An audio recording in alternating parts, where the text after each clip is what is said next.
Hey everyone, welcome to the Spiritual Underground podcast. As always, I am your host, Dan Reeves. If you're just bouncing along this podcast, just coming across it, primarily my podcast, this podcast is based on 12 step recovery. But I do explore other ways in which people get sober because the 12 steps does not have a monopoly on that. And I also invite people in to talk about how to continue to grow spiritually, how to continue to grow uh, in your life. Robert and I were just talking about recharging our batteries and taking some time off to take care of ourselves and do some self care. And in my world, that is also nurturing my spirit. And we talk about other ways in which we can do that. And there's a lot of ways. That's the cool thing, is that there's a lot of ways that you can do that in today's world. And but we're just not necessarily exposed to very many of them. If you go out hunting, you can find them, but otherwise, if you're on your little life path and you can kind of be in your own little silo and you're not exposed to things. So I like to have guests on that can bring something new to the table, and everybody always has a different angle to it. One of the things I've say almost on every podcast is that I get to be out here working with people and speaking with people who are a force for the good. You could take a 1-0 out of that good, and I think it still means the same thing. How you doing today, Robert?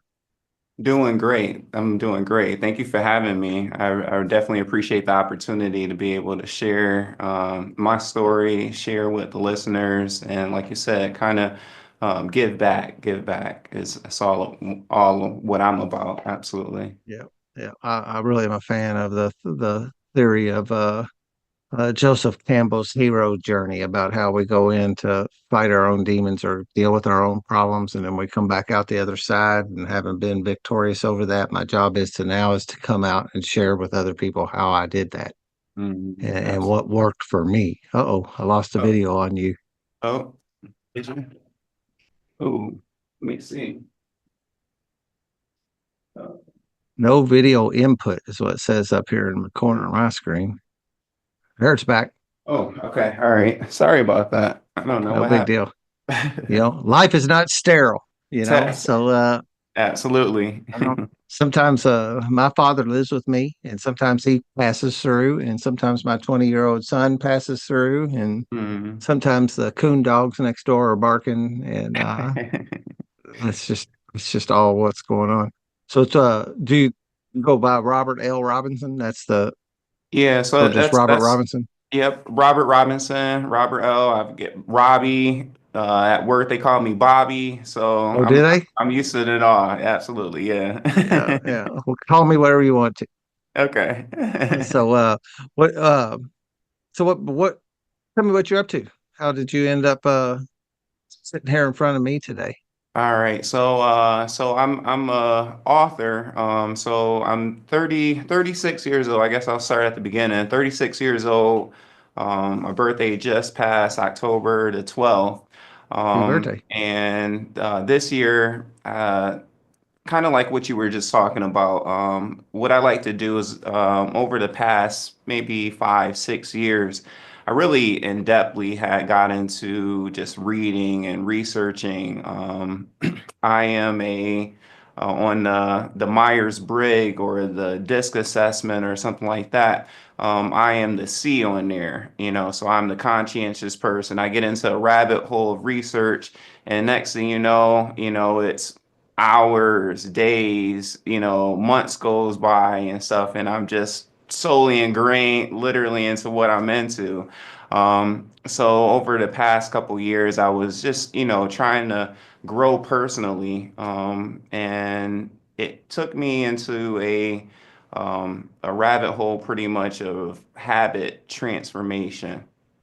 And so uh, earlier in the year, I was just in my devotional time, so I normally like to wake up between 4 and 4:30 in the morning. And it's my time pretty much to spend time with the Creator, with God, and really try to plan out. not just my life, but, see what he has in store for me because, I can have a lot of plans. I believe we all can have a lot of plans.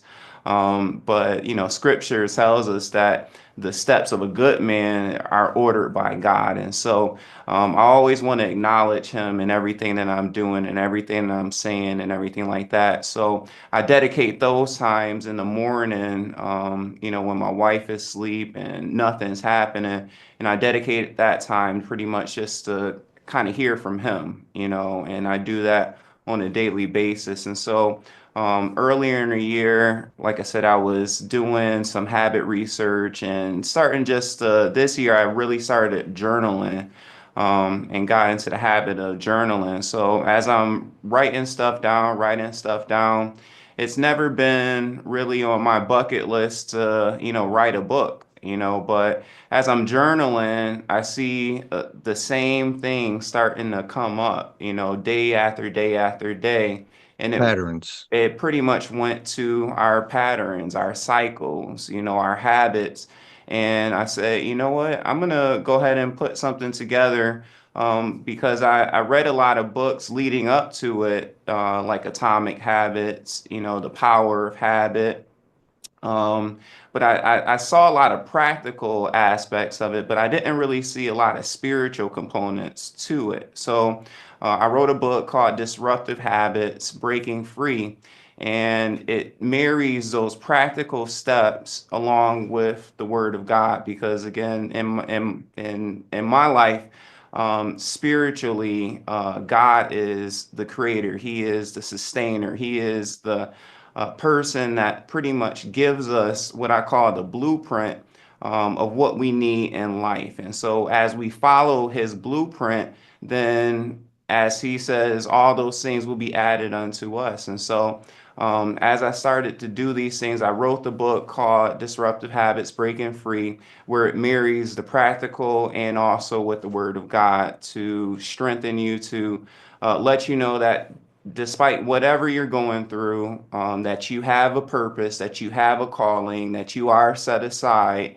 and that you can break free from any cycle, any pattern, any habit, in order to be who God has called you to be.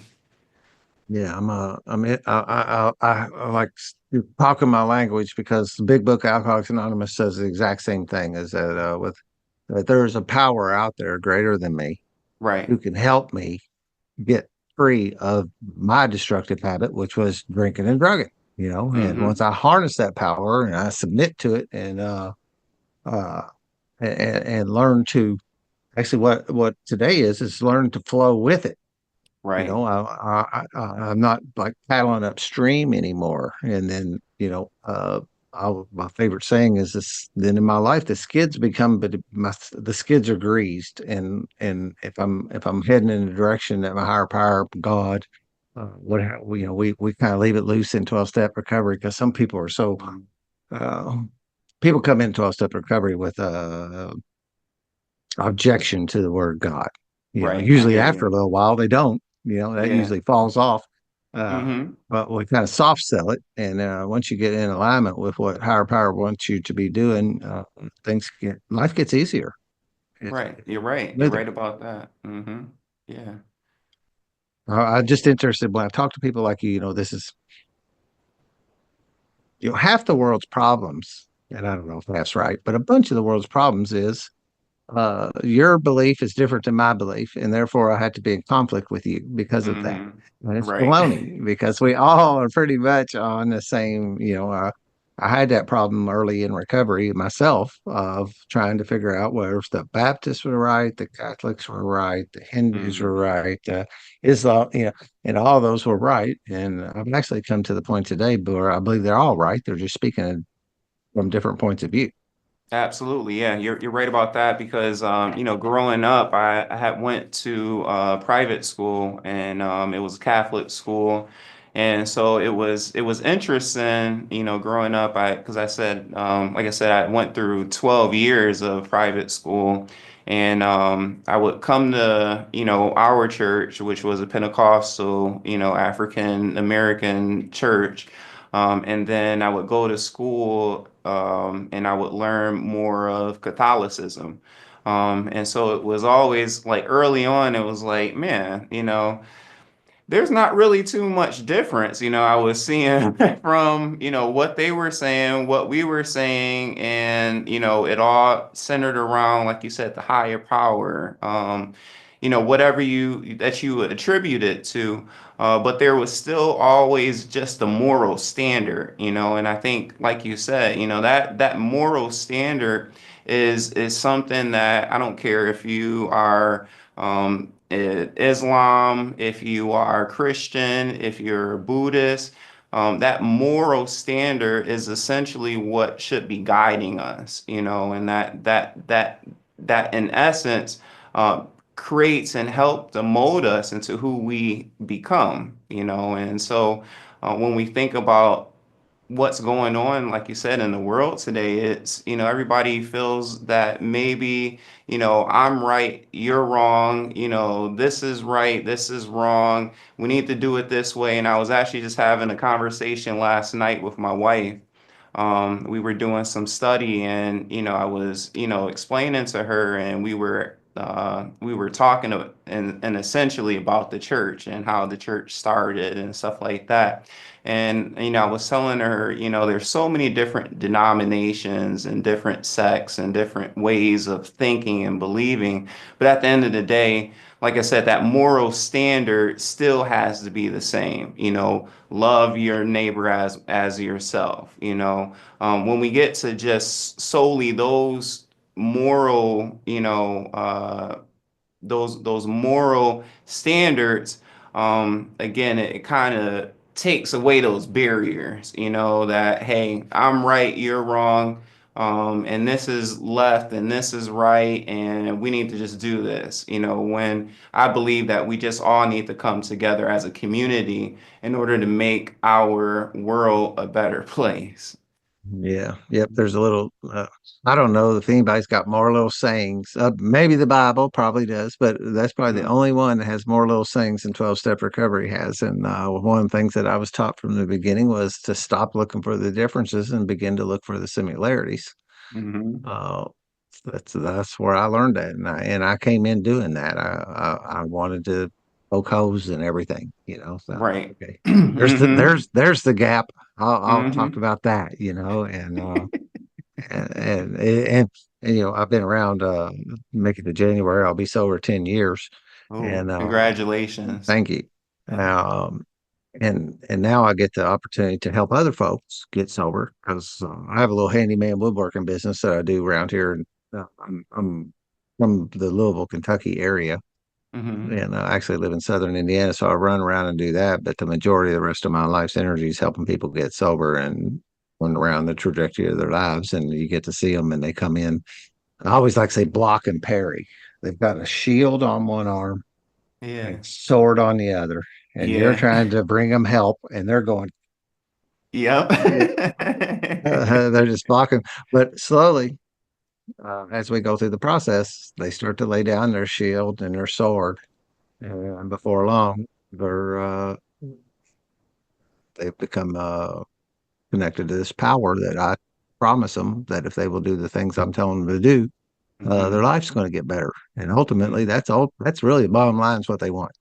That's They it. want their Yeah, life to be that's better, right? that's exactly What we what all want. I was gonna say. It's the American dream. It's an American dream Well, that, and when you my know. life gets better, the people in my perimeter, my parents, my children, my associates, my Hmm. workmates, people I work with, all those people benefit from me getting better, being better too, and it becomes a snowball effect thing, and it's really it's a miracle.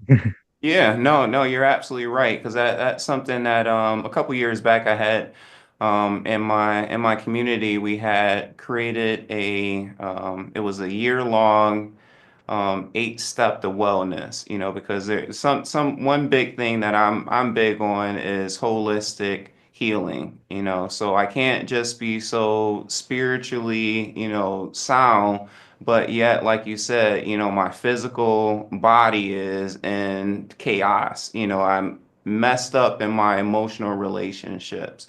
And so I was reading about the areas of wellness. And so we had created something for our community where every single Friday for the entire year we had different classes. And it was every month we put it towards a different area of wellness. So financially, physically, emotionally, spiritually, relationally, socially, just different aspects in order to, again, kind of make that person or let them know that they're not in it by themselves, because a lot of times, we place blame on ourselves and say, well, we have the victim mentality that, oh, I'm the only one that's dealing with this, I'm the only one that's dealing with that.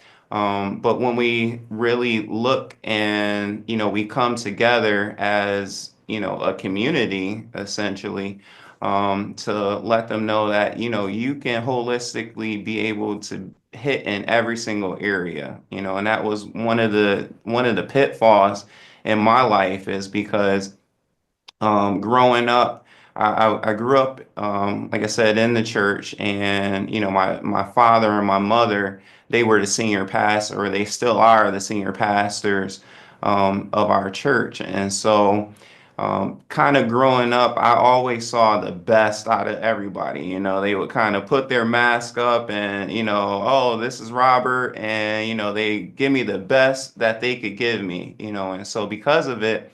I didn't really see too much of the good, the bad. I saw the good, but I didn't see enough of the bad and the ugly in life, And so going through life, my wife, she always says, you grow sometimes you had the rose colored glasses on, and so I was always seeing the good side of things. And so when it came to my own assessments and my own different things in life, and I talk about that in the book, I didn't really do enough of self-assessment, and when it came to the self-assessment, I was always blaming this one, I was blaming that one. Surely it couldn't be me, because I was doing all the right things in my own mind, and so like I said, as I started breaking down and really assessed, where I was at, it took some of the lowest lows of my life in order to bring me to that realization of where I was. And once I actually started assessing where I was at, I was able to say, all right, I might be good in this one area. Okay, I might be good in just in this one area, but holistically, I wasn't good in a lot of different areas. And it was my wife that really helped me out, and, kind of helped me put me in the path of my recovery, my own personal recovery. Because like you said, I can't pour from an empty glass, as we were talking before we started.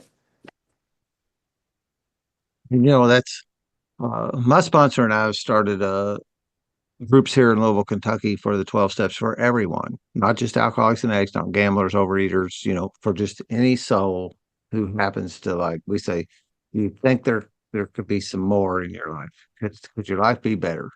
And there's a lot of people out there that are not really struggling so bad with like some overwhelming, crippling ice, They're just Mhm. not they're just not real happy, and they're just not real satisfied with their way of life and their being, and I think that's somewhat, like I said earlier, the Joseph Campbell thing of the hero's journey. That I think that's kind of part of the cycle of life, which that's you just there seem to be those people that squirt through with just goodness all the time and just seem to have blessings and seem to, but Mhm. that those are far few and far between. Right. And we do things like when I was hearing you talk, I thought about our fourth step in recovery, where we inventory our lives and we sit down and we look and see, and then we see our patterns, and we see that we've like we're pointing the finger outward all the time, where four more, the other three are pointing back at me, and Right. and that. comes to, that comes to ground, and we get to talk about that and share it with another person, and break free of those patterns. Once you can start seeing those patterns and that victim mentality that so many of us have, that if everybody would just, Bill Wilson says in there, that I think I'm the director, not an actor. And I think everybody should be doing what I'm telling them to do. And if everybody would just do what I'm saying, the world would be Hmm. wonderful. It would be beautiful. Right. And it's such a false, a false thing. We use a term called terminally unique. Hmm. I think I'm different than everybody else.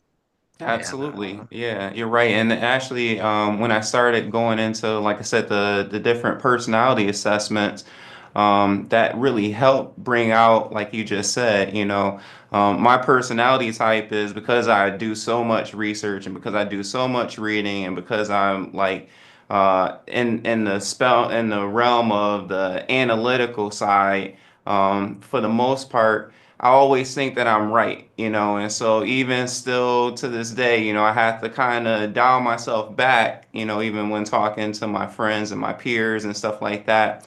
Um, and even just I guess recently, even through this year, even at my job and my work, I've always had management positions, so I always went in entry level, and then I some kind of way was able to climb the ladder and get into management supervisor positions. And so I was so used to always being, like you said, the authority. Like what I say is just gonna go, and so often we kind of get into that role, and we say, well, if I'm the supervisor or I'm the manager or I'm the leader in this thing, of course I have to be right, and it stops us from really growth. And I have to be conscious of it. Hey, everybody's opinion is valid. I have to actually take that time back and sit back and say, you know what? Let me sit back and, their opinion is valid. I need to be able to listen to it. And after we start listening to, those different opinions and those different perspectives and those different points of view, it really broadens your perspective of life, and that's one of the biggest things that I saw is that as I started opening myself and opening my heart, opening my mind, and opening my body to different avenues and different perspectives, then my life it really started to hit a whole nother level, because now I just wasn't leaning to my own understanding, and that's what happens so many times is we kind of lean to our own understanding, our own ways of thinking, because of course, if I'm talking to myself, I'm never going to be wrong. I'm never going to be wrong. I'm never going to make a bad decision or anything like that. But it's the importance, kind of like you said, your sponsor. I've had so many different mentors throughout my life that has really helped me and really guided me in areas that I was lacking, and I had to submit myself to their authority, because submission it's so hard. It's so hard sometimes, because again, when you're talking to yourself, you always are right. You're never yeah, wrong. But it's through the power of those mentors to be able to see the gaps that's in your life. That's really able to help you to grow and develop, and then to take you to that next level where, wherever you're trying to get to. yeah, because I can't do it by myself. I am Right. incapable. And a piece of my higher power works through my sponsor. And that's Hmm. something I believe that's something that's missing in today's society, is that mentor role in people's lives, is that we really Hmm. don't. Uh, I have a wonderful father, like super dad, you Yeah. know, but didn't stop me from falling into the grips of alcohol and drug addiction. Hmm. He demonstrated everything and modeled everything like beautifully, especially today with some sobriety and some recovery under my belt. I can see that and appreciate that, but I couldn't hear him. he was like Charlie Brown's teachers on in the cartoons, you know. Mm-hmm. But when a stranger come into my life and started talking to me, somebody a mentor, my sponsor, then I started hearing things. One of my crippling defects too was that I could not allow myself to be caught being wrong or not knowing what I was doing. Right? Mm-hmm. I could not. And today I can be wrong and I can say I don't know. And Mm-hmm. and that was a huge growth thing for me because I had some perfectionistic type of mindset. And I think part of it was from my father that I was pretending to be perfect for him, Yeah. and that was no fault of his. Yeah. He was teaching me, beautiful, wonderful things. But one thing I couldn't do was be caught being wrong or not knowing what I was doing. Mm-hmm. And it was crippling for a big chunk of my life. And um, one of the things about 12-step recovery is the sponsorship role that you get for a man.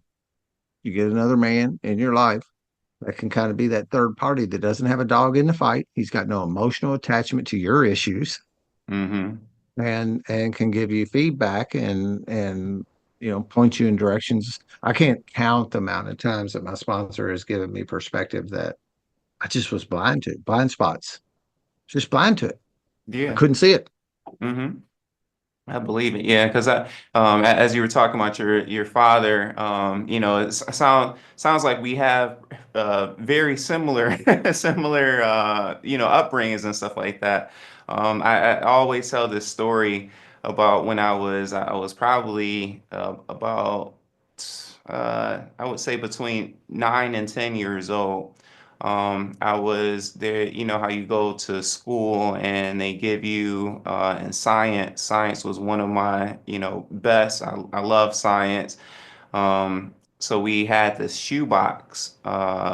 We had a shoebox. We were learning about ecosystems, so it was like the desert, it was the tundra, it was the grasslands. And so we were to pick a ecosystem, and we were to put it into a shoebox and to display it and to bring it in for a class project. So I remember going home and I brought my shoebox and I had threw something together real quick, and I thought it was the best thing because again, I'm never wrong, I know what I'm doing.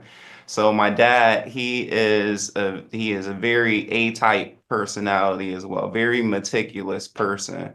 And he is, he throughout the years, I remember me and my sister, I've got an older sister, and we would grow up, and a lot of times before, as we were growing up, we had loose leaf paper and then we had our good sheet of paper. So on our loose leaf paper, when we were doing our homework, he would have us write it out in pencil. And even though we had erasers, we were not able to erase anything on the sheet of paper. We were not able to have any kind of cross outs on this loose leaf piece of paper.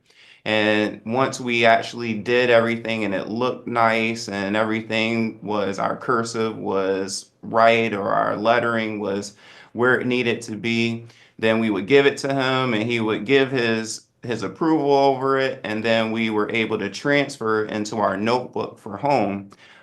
So we were able to then take it into pen, and we were able to pretty much use that loosely paper as our template in order to write what we needed to write down. So he was a very meticulous person. Even to this day, he's 70, 75, 76. And he still to this day, when you go over his house, there's no weeds in his yard. Everything, when you go into his house, everything is in its place. Straight lines everywhere. All the T's are crossed, the I's are dotted. On Sunday mornings, he's making sure that his pants are straight. No, it's gonna have pleats in it. It's not gonna have any wrinkles or anything like that. So he pretty much put that same mindset. I saw it pretty much all my life, growing up. And so as I'm putting the shoebox together, he comes in and he looks at it, he asks me about it, and he says, "You think this is the best that you can do?" And I'm like, "Oh yeah, of course this is the best." So he was like, "All right, let's try it over again. Let's do another one, and then I'll help you out with it, and we'll kind of see where we go from there. So we got another shoebox, and he starts asking me questions about the grasslands. And so we go outside, and we got some grass from out there. We picked some flowers, some sunflowers, and everything, and we start putting it into the shoebox. Then he's like, "What kind of animals are in the grasslands?" And so um, I'm picking out the lions and I'm picking out the giraffes and all different things. And so we went into my toy chest and we were able to go get the toys from there to represent the animals in there. And so we get cotton balls and we start putting the cotton balls on the shoebox as well. And so at the end of it, it came out really nice. It came out really nice. He was able to put it together with me, and we put it together.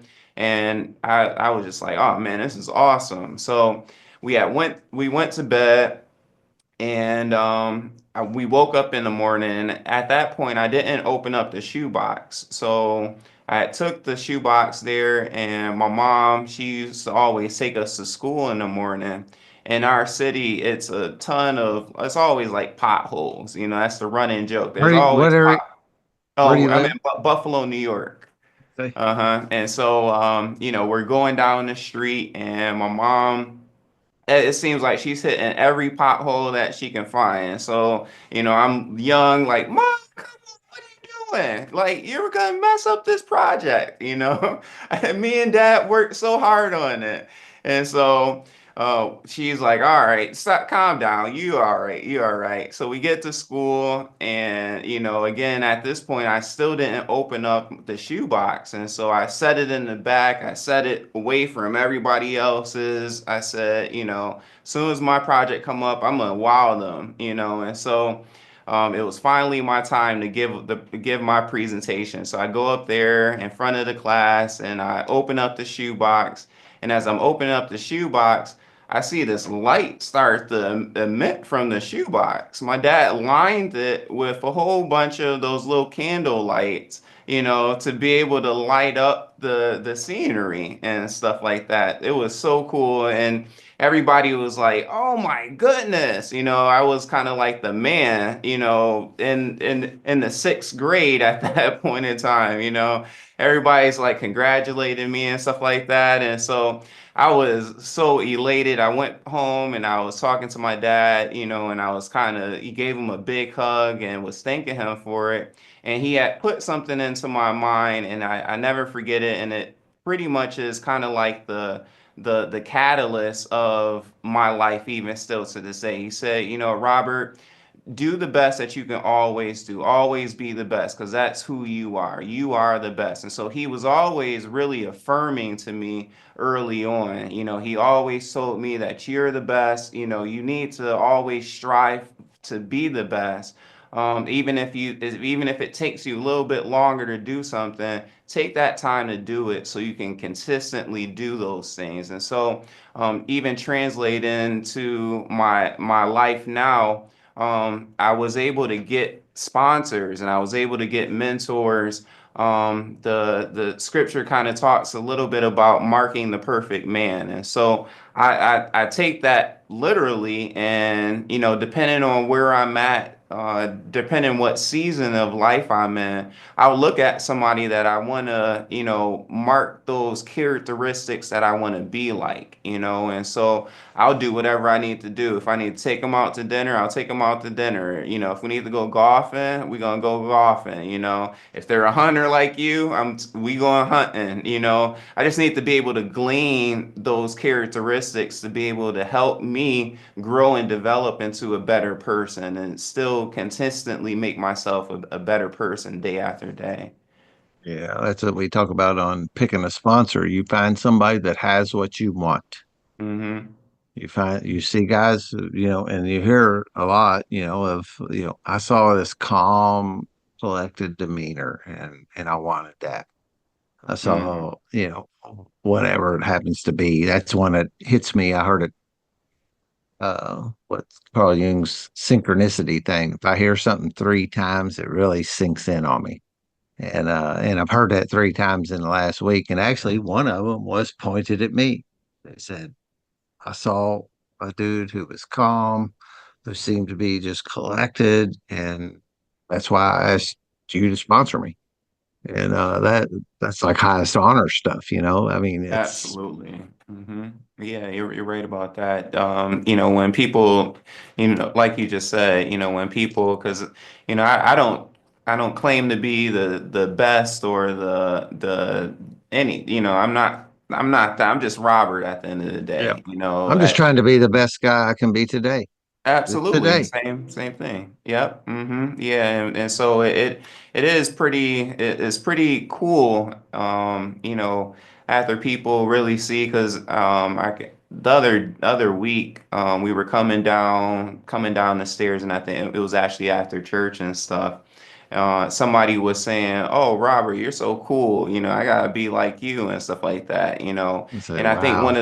one of the nicest compliments that I received, it was from somebody that was older than me, and said, you know, other than Robert being cool, you know, he is very humble. He's a very humble guy, and if you want to aspire to be Humility. somebody, take that from him. And it was like, man, that was kind of like crazy because that's one of my that's one of my favorite verses in scripture is humble yourself before the mighty hand of God, and he's going to exalt you in due time. You know, and that is one of the foundational, if there is a foundational scripture for Robert, it is that one. Humble yourself.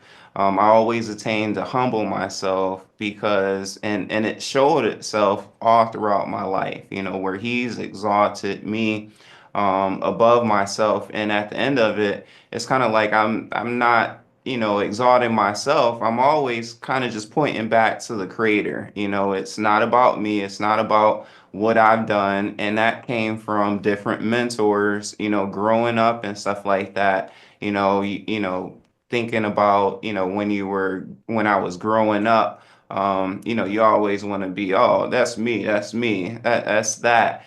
And I will always have this one mentor who had recently died, and he would always say the same thing, like, Robert, it's not about you. I don't care how cool you may think that you are, you know, how strong you may be, how smart you may be. It's never about you. You always Yeah. want to give back honor to the creator. It's all about what God wants for you. You know, and he said, when you get yourself to the place where you stop thinking about yourself, then that's when he's going to exalt you. And that's when that scripture really came alive to me at a young age. He was giving me the practical example of, you know, humble yourself and everything's going to happen, you know, when it needs to happen, how it needs to happen. Because a lot of times, I can think about my life. A lot of times I was pursuing things and I had gotten a lot of things, but it wasn't the right timing because my character wasn't right. You know, I wasn't mentally in the place where I needed to be. You know, I wasn't physically or emotionally or socially in the place where I needed to be in order to sustain what was given to me. And because of it, I went into a whirlwind. You know, I went into those destructive habits, you know, that was stopping me from reaching my full potential, you know, and so that's something that I always kind of kick back in the back of my mind, you know, you know, even as I was getting the book finished and, you know, getting the congratulations and all that stuff. At the end of the day, I was just telling somebody the other day, I was like, you know, this book, it's not about me, it's all about helping and empowering people to let them know that they can break free of whatever addiction, whatever habit, whatever cycle, pattern that may be stopping them, you know, because culturally, it may be cultural, it may be coming from, you know, when you grew up, you know, your past, Training. different things. Absolutely. Yeah. All those things play into the factor of who you are today, you know. Mm, Absolutely. yeah. And you know, a lot of this stuff is not people's, you know, we our very first my sponsor and I do YouTube podcast. It's the I Am One Two podcast.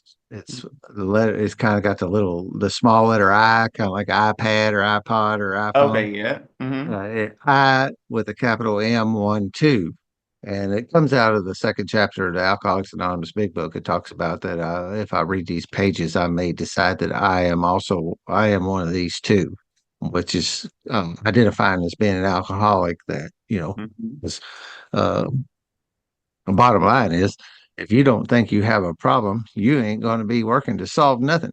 You got to have a problem in order to solve it. Absolutely, yeah. And Mm-hmm. so that's the bottom line of that, and uh, to hear, to connect, to see these patterns and stuff. And we talk a lot about training and programming, almost like Pavlov's dogs and stuff. Like you sound like you had a wonderful set of parents, and I did too. Mm-hmm. But I somehow still picked up some things that I Mm-hmm. didn't necessarily mean to pick up.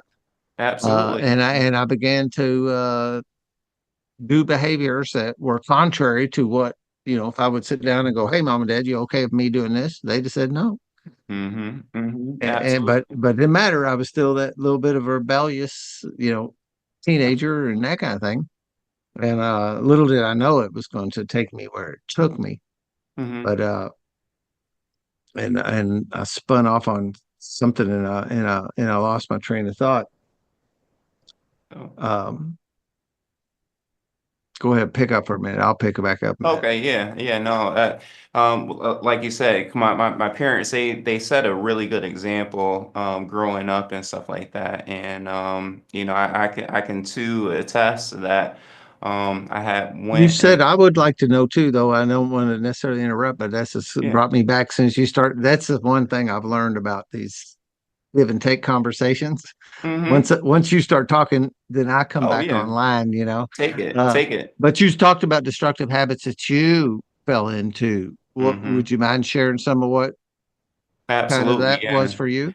Yeah, and that's what I was kind of leading up to. So my parents, they gave me a great example growing up, and so as I was growing up, like I said, I kind of saw the best in everybody.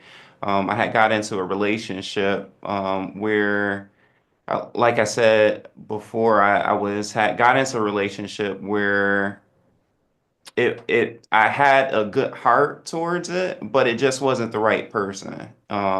We just weren't meshing well. It wasn't anything that she did, it wasn't anything that we did, or anything that I did. It was just like it just wasn't a good mesh. And so, talking to my parents, they were very transparent, throughout my relationship with this person, and they were like, "Hey, I don't know if that's the right move. I don't know if that's the right move." And they constantly was having conversations with me in regards to it. Um, And again, they not didn't not tell you no. yeah. They didn't tell Mm-hmm. you stop. They just gave, because you Mm-hmm. you tell somebody she ain't right for you. Well, then me and Yep. you are going to go. You don't Yep, know it's me. I'm going full force towards it. Absolutely, yeah. Because I ultimately, by that time that they were talking to me, because and I guess that was one of the pitfalls, is that I didn't really bring any of my girlfriends, anybody that I was dating, I didn't really bring them around my parents, early on. It was like, let me check them out first, and then if I finally get serious about it, then I'll let them meet them as well. So by the time that my girlfriend at the time had met my parents, it was kind of already too late. It was too late. I was already deer in Knee deep. headlights. This I'm in deep. At that point. And they were constantly, like I said, they were telling me like, "Hey, I don't know, you're still trying to figure yourself out, and you still got some life to live, so I don't know if you necessarily should get into this relationship." So I was already in a relationship, and I pretty much was like, "All right, well, this is what I'm gonna do. I'm gonna get in this relationship. I'm gonna get married." So I took it to the whole.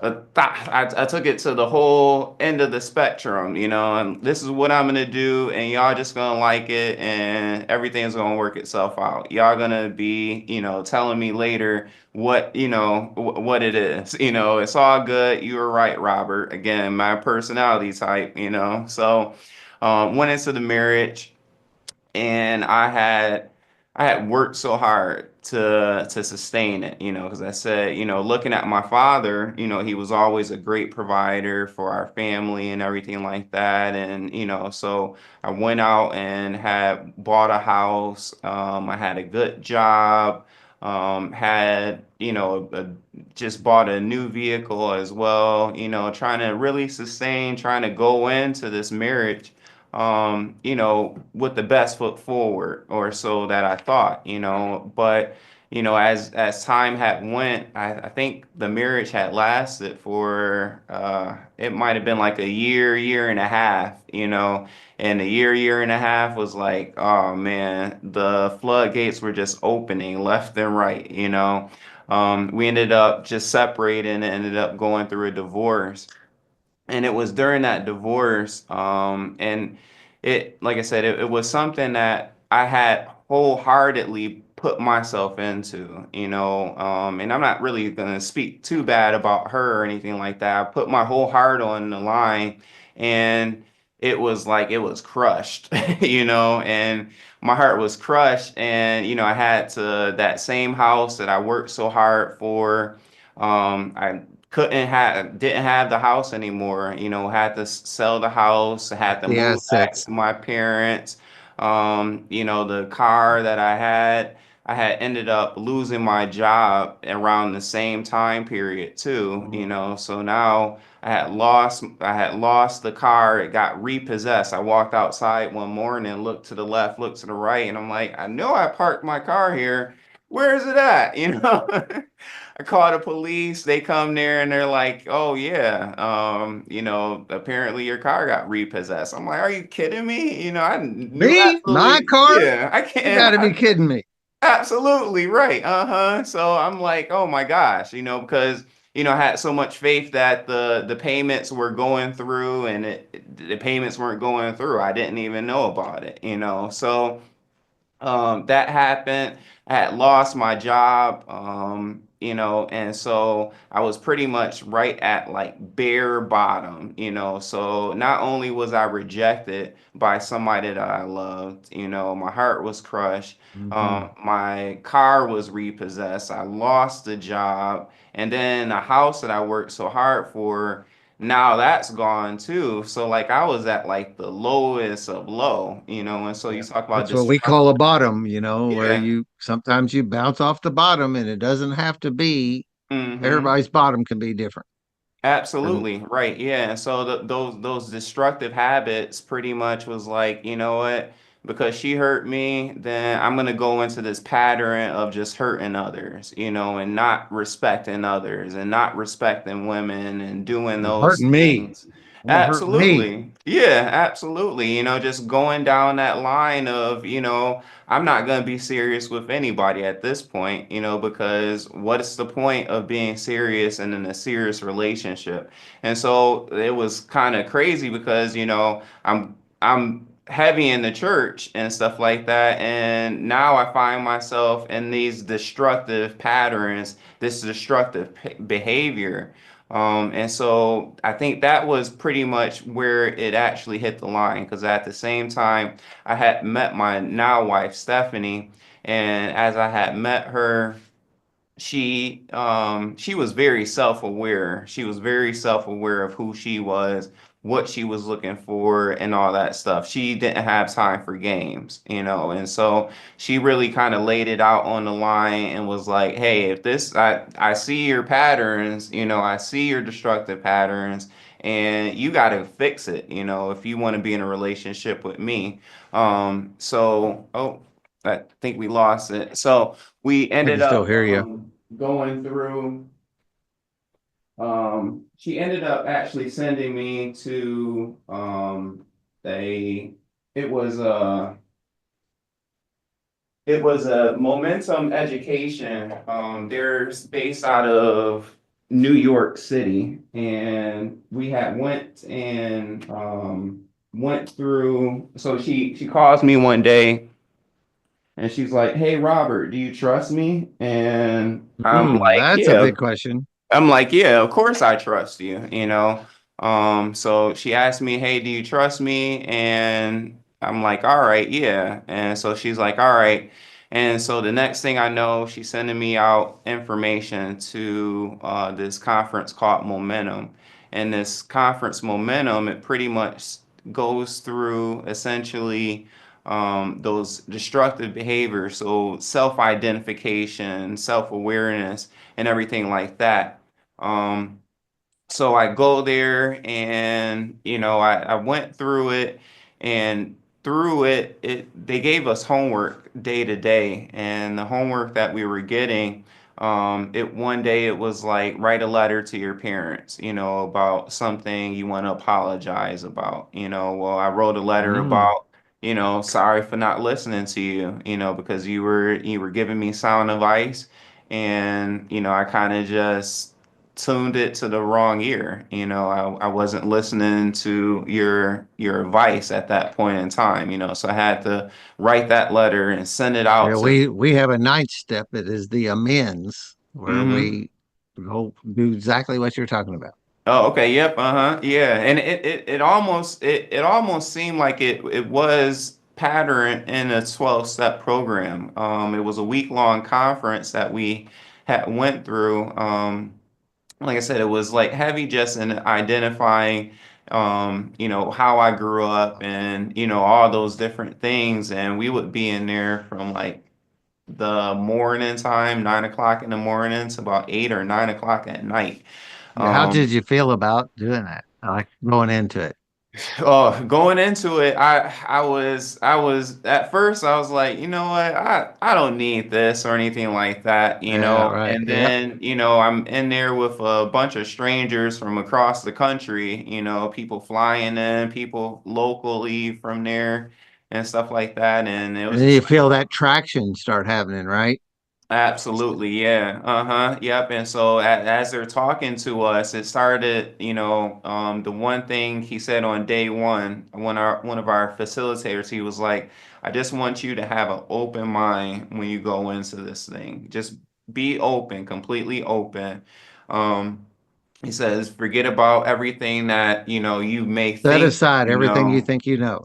Absolutely, yeah, that's exactly what it was. And he was like, "This week is gonna be exactly what you put into it. So if you don't put anything into it, you're not gonna get anything out of it." And so it was at that point that I said, she sent me here. She said, just be open to it. And so I said, all right, I'm gonna be open to it. And so everyone that I went through, every class going forward after that, I was totally committed to, being as open and honest, and, really seeing. I didn't know what I was looking for at the end of it.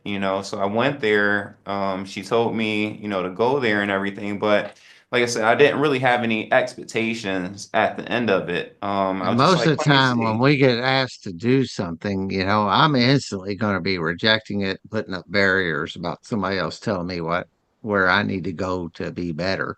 Absolutely right. Yeah. And it didn't take till probably it was close to the end of the week. So it was probably Wednesday, Thursday. So I was doing exercises, getting the homework done and everything like that.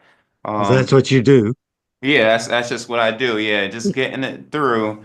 And it was Thursday night, and we went through this one exercise, and it really was like life changing.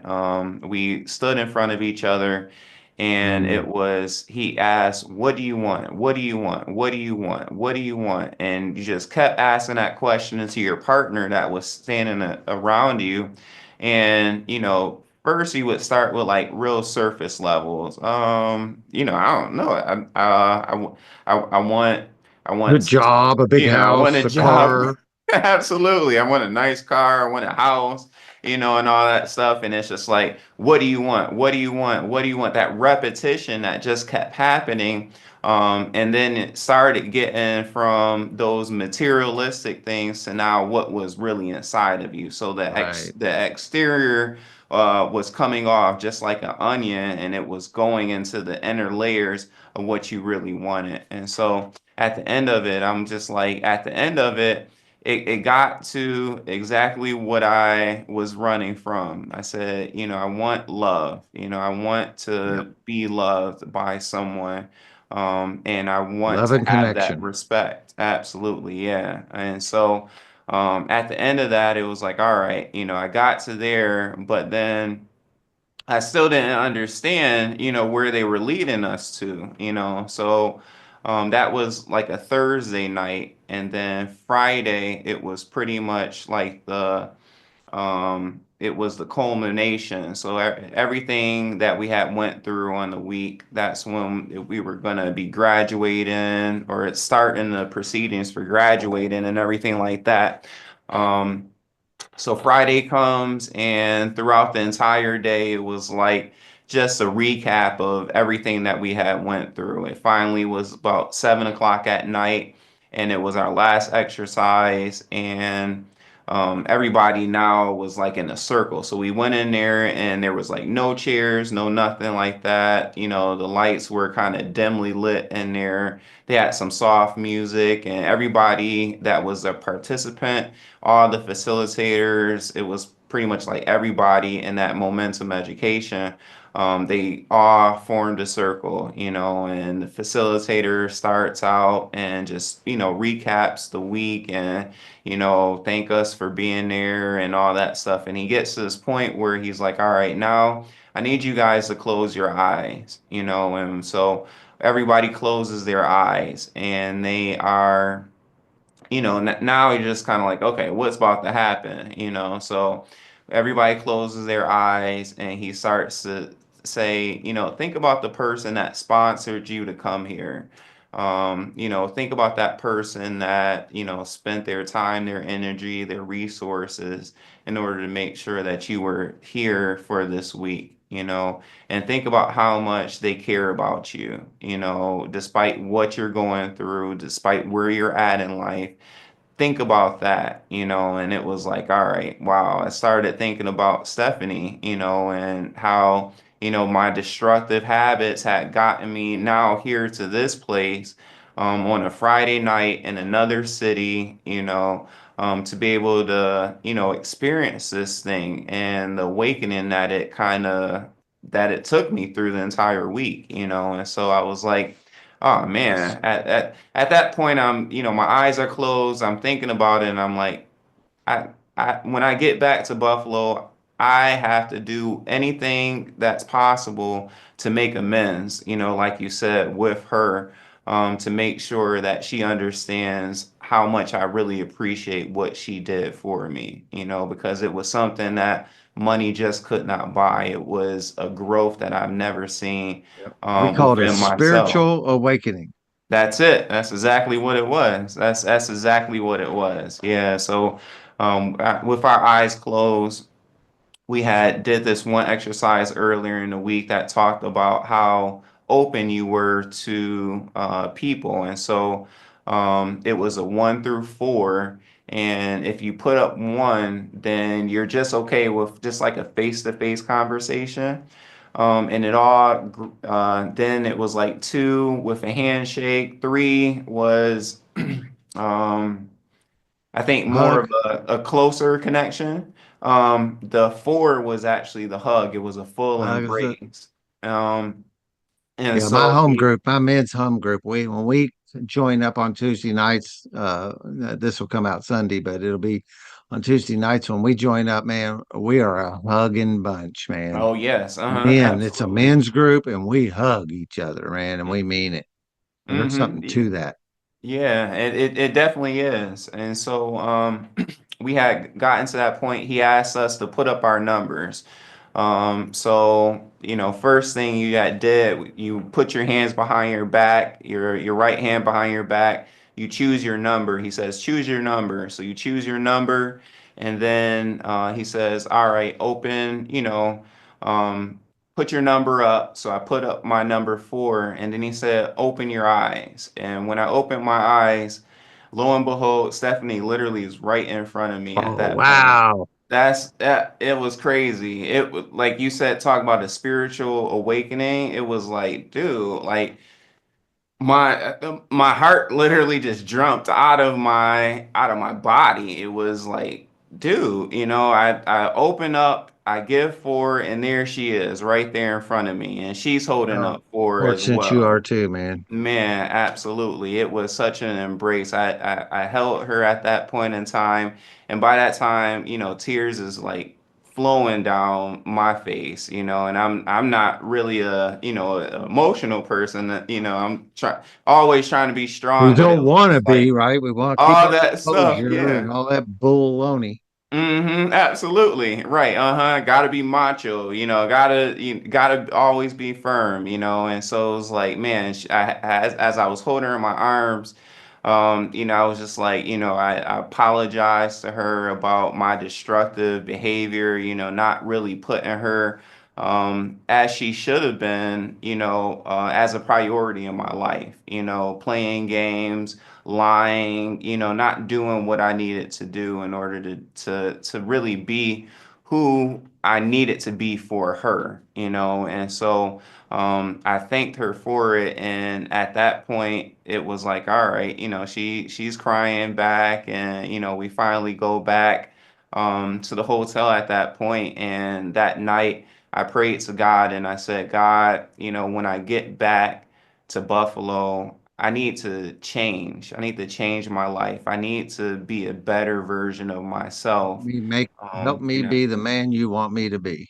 Absolutely, absolutely. Help me to pretty much, really exemplify your light in my life, and It's a beautiful help me story. destruct that habit of, procrastination, of being not committed, in different areas of my life, and I said, if you do That that, distance the males project with our women, we create a barrier in between us and them and don't allow that intimacy. And by intimacy, I do not mean physical intimacy, although it comes along. Uh, mm-hmm, but we create a insulation layer because we can't allow ourselves to be vulnerable and be close to these people who we really want to be close to. absolutely right. Yeah, you're right about that. Yeah, so I was like, I'm gonna do whatever I need to do at that point, to make amends and, like you said, be the better version of a man, not just for her, but for my family, because like I said, I had to apologize to my parents, I had to apologize to my church for my destructive, behavior, and my destructive thinking and my habits and stuff like that. And from that time, that was 2017 that occurred. From that time, it was kind of like, all right, all cylinders, I'm firing all cylinders in order to be a Yeah. better version of who I needed to be. And so that's when I really started going heavy into, like I said, that habit research and stuff like that, because I didn't want a surface level change, but I wanted to change from the inside, and I know if I changed the inside and the psychology of why I was doing those things that I was doing, and that essentially it would help me to change the external of what people saw, and so I started getting into really just I am statements, in the morning and stuff like that. So I have something that I read on a daily basis of who I am today and who I am aspiring to be, so I constantly am feeding myself with those I am statements of, who I am to my family, who I am to my community, who I am as a husband to my wife, who I am on the job, who I am to my mentors and my friends and even my mentees, so those things that really helped me to really grow and develop into a different area. And when I started really growing and developing in those different areas, then I really started seeing just doors opening left and right, and so Like I that's said, the kind of, skids. The skids are greased, things. Absolutely. Absolutely. Uh, Yeah. yeah, even when going to the pharmacy, Mm-hmm. there's no line the day I go. But the day I don't need to go and I walk through Kroger's, there's a big giant line there. Right. And it's just Absolutely. interesting to watch that spirit work in the world when uh, I'm a certified yoga teacher also. That's something that recovery took me to. And Mm-hmm. I always joke around and say, 11 years ago, if you'd have said I was going to be doing yoga, I'd have punched you in the nose because I thought you was calling me a sissy. Uh, Mm-hmm. and but my point there is that there's a concept in there, and it's not just yoga, but I'm aligned with my true north. My compass needle is pointed in the direction I'm supposed to be going. I'm in alignment, Right. and exactly what you're talking. That's a beautiful story, man. You need to be telling Yeah. that story. I hope you tell that story every time you're at any podium or any place, Yeah. because that's the kind of thing, that and how cool, it is. Uh, have a woman in your life that is dedicated to your growth too, Mm-hmm. because Right. this thing is, I'm divorced. Addiction and alcoholism, I want to say I lost, but I didn't. I didn't lose it. I gave it away. Mm-hmm. I gave away my marriage. Now, my ex-wife and I are really good friends now, and that's Yeah. only because of 12-step recovery. It's the only reason that because I did amends with her Yeah. and we can be together co-parenting. My kids are 19 and my son's going to be 21 tomorrow. Oh, okay. The only reason we can be friends is because of the work that I did on myself, like what you're talking about, and Mm-hmm. over a little bit of time, there's a line in the big book. It says selfishness, self-centeredness. That is the root of my problem. And I didn't know I wouldn't, I'd argue with you about being selfish. I didn't think I was. But Mm-hmm. ultimately, all I was concerned about was me and what I was going to get. Yeah. Absolutely. And one of the big things in like today, pour my life into these other guys who are trying to get sober. That is a release from my self-centeredness. I am pouring into you. Therefore, I Mm-hmm. am not obsessed with me. When I am focusing my energy on helping these other men, now I understand there's that elusive word called balance, right? I also had Mm-hmm. to, just like my 2 weeks at deer camp, I had to pour Yeah. into me too because I don't have Mm-hmm. the empty cup. I have to have a pitcher in order to pour into these other people. But it seems to me, and I say this over and over, and I worry about my repetitiveness in my podcast, but uh, a element of a successful life, and that has nothing to do with dollar signs. No. And when I say successful life, that's not what I'm talking about. A successful, fulfilling life is when I pour my energy into helping others. That's It it. seems Yeah. to be a crucial element Mm-hmm. in and that's that release from self-centeredness and selfishness. When I pour it into others, then I'm not worried about myself. I can tell you how Mm-hmm. many times that I've talked to other men who have going through something. And I was earlier, thought I had a little problem, but when I listened to their problem, my problem got real small. Uh, Absolutely. You're right about that. Yeah. yeah. And And it's there's always, go ahead. another line in a big book. It says, "I'm a victim of the delusion that I can achieve happiness and success if I only manage well." And I would want to like, man, if I just try harder, and that's some of the stuff I got from my parents. And that's not bad teaching. It's not a problem. But Mhm. my my problem was I just wasn't working hard enough, you Right. know, Yeah. and I wasn't, if I could just dial it in, take the big Mm. knob and dial it in and manage it better, then I could achieve happiness and satisfaction in my life. Uh, and that was another uh, false teaching that I picked up from my parents. Mhm. Yeah, no, yeah, I can definitely relate to that. So when I got married, I pretty much the same difference, same teachings. It was kind of like when I was sick growing up.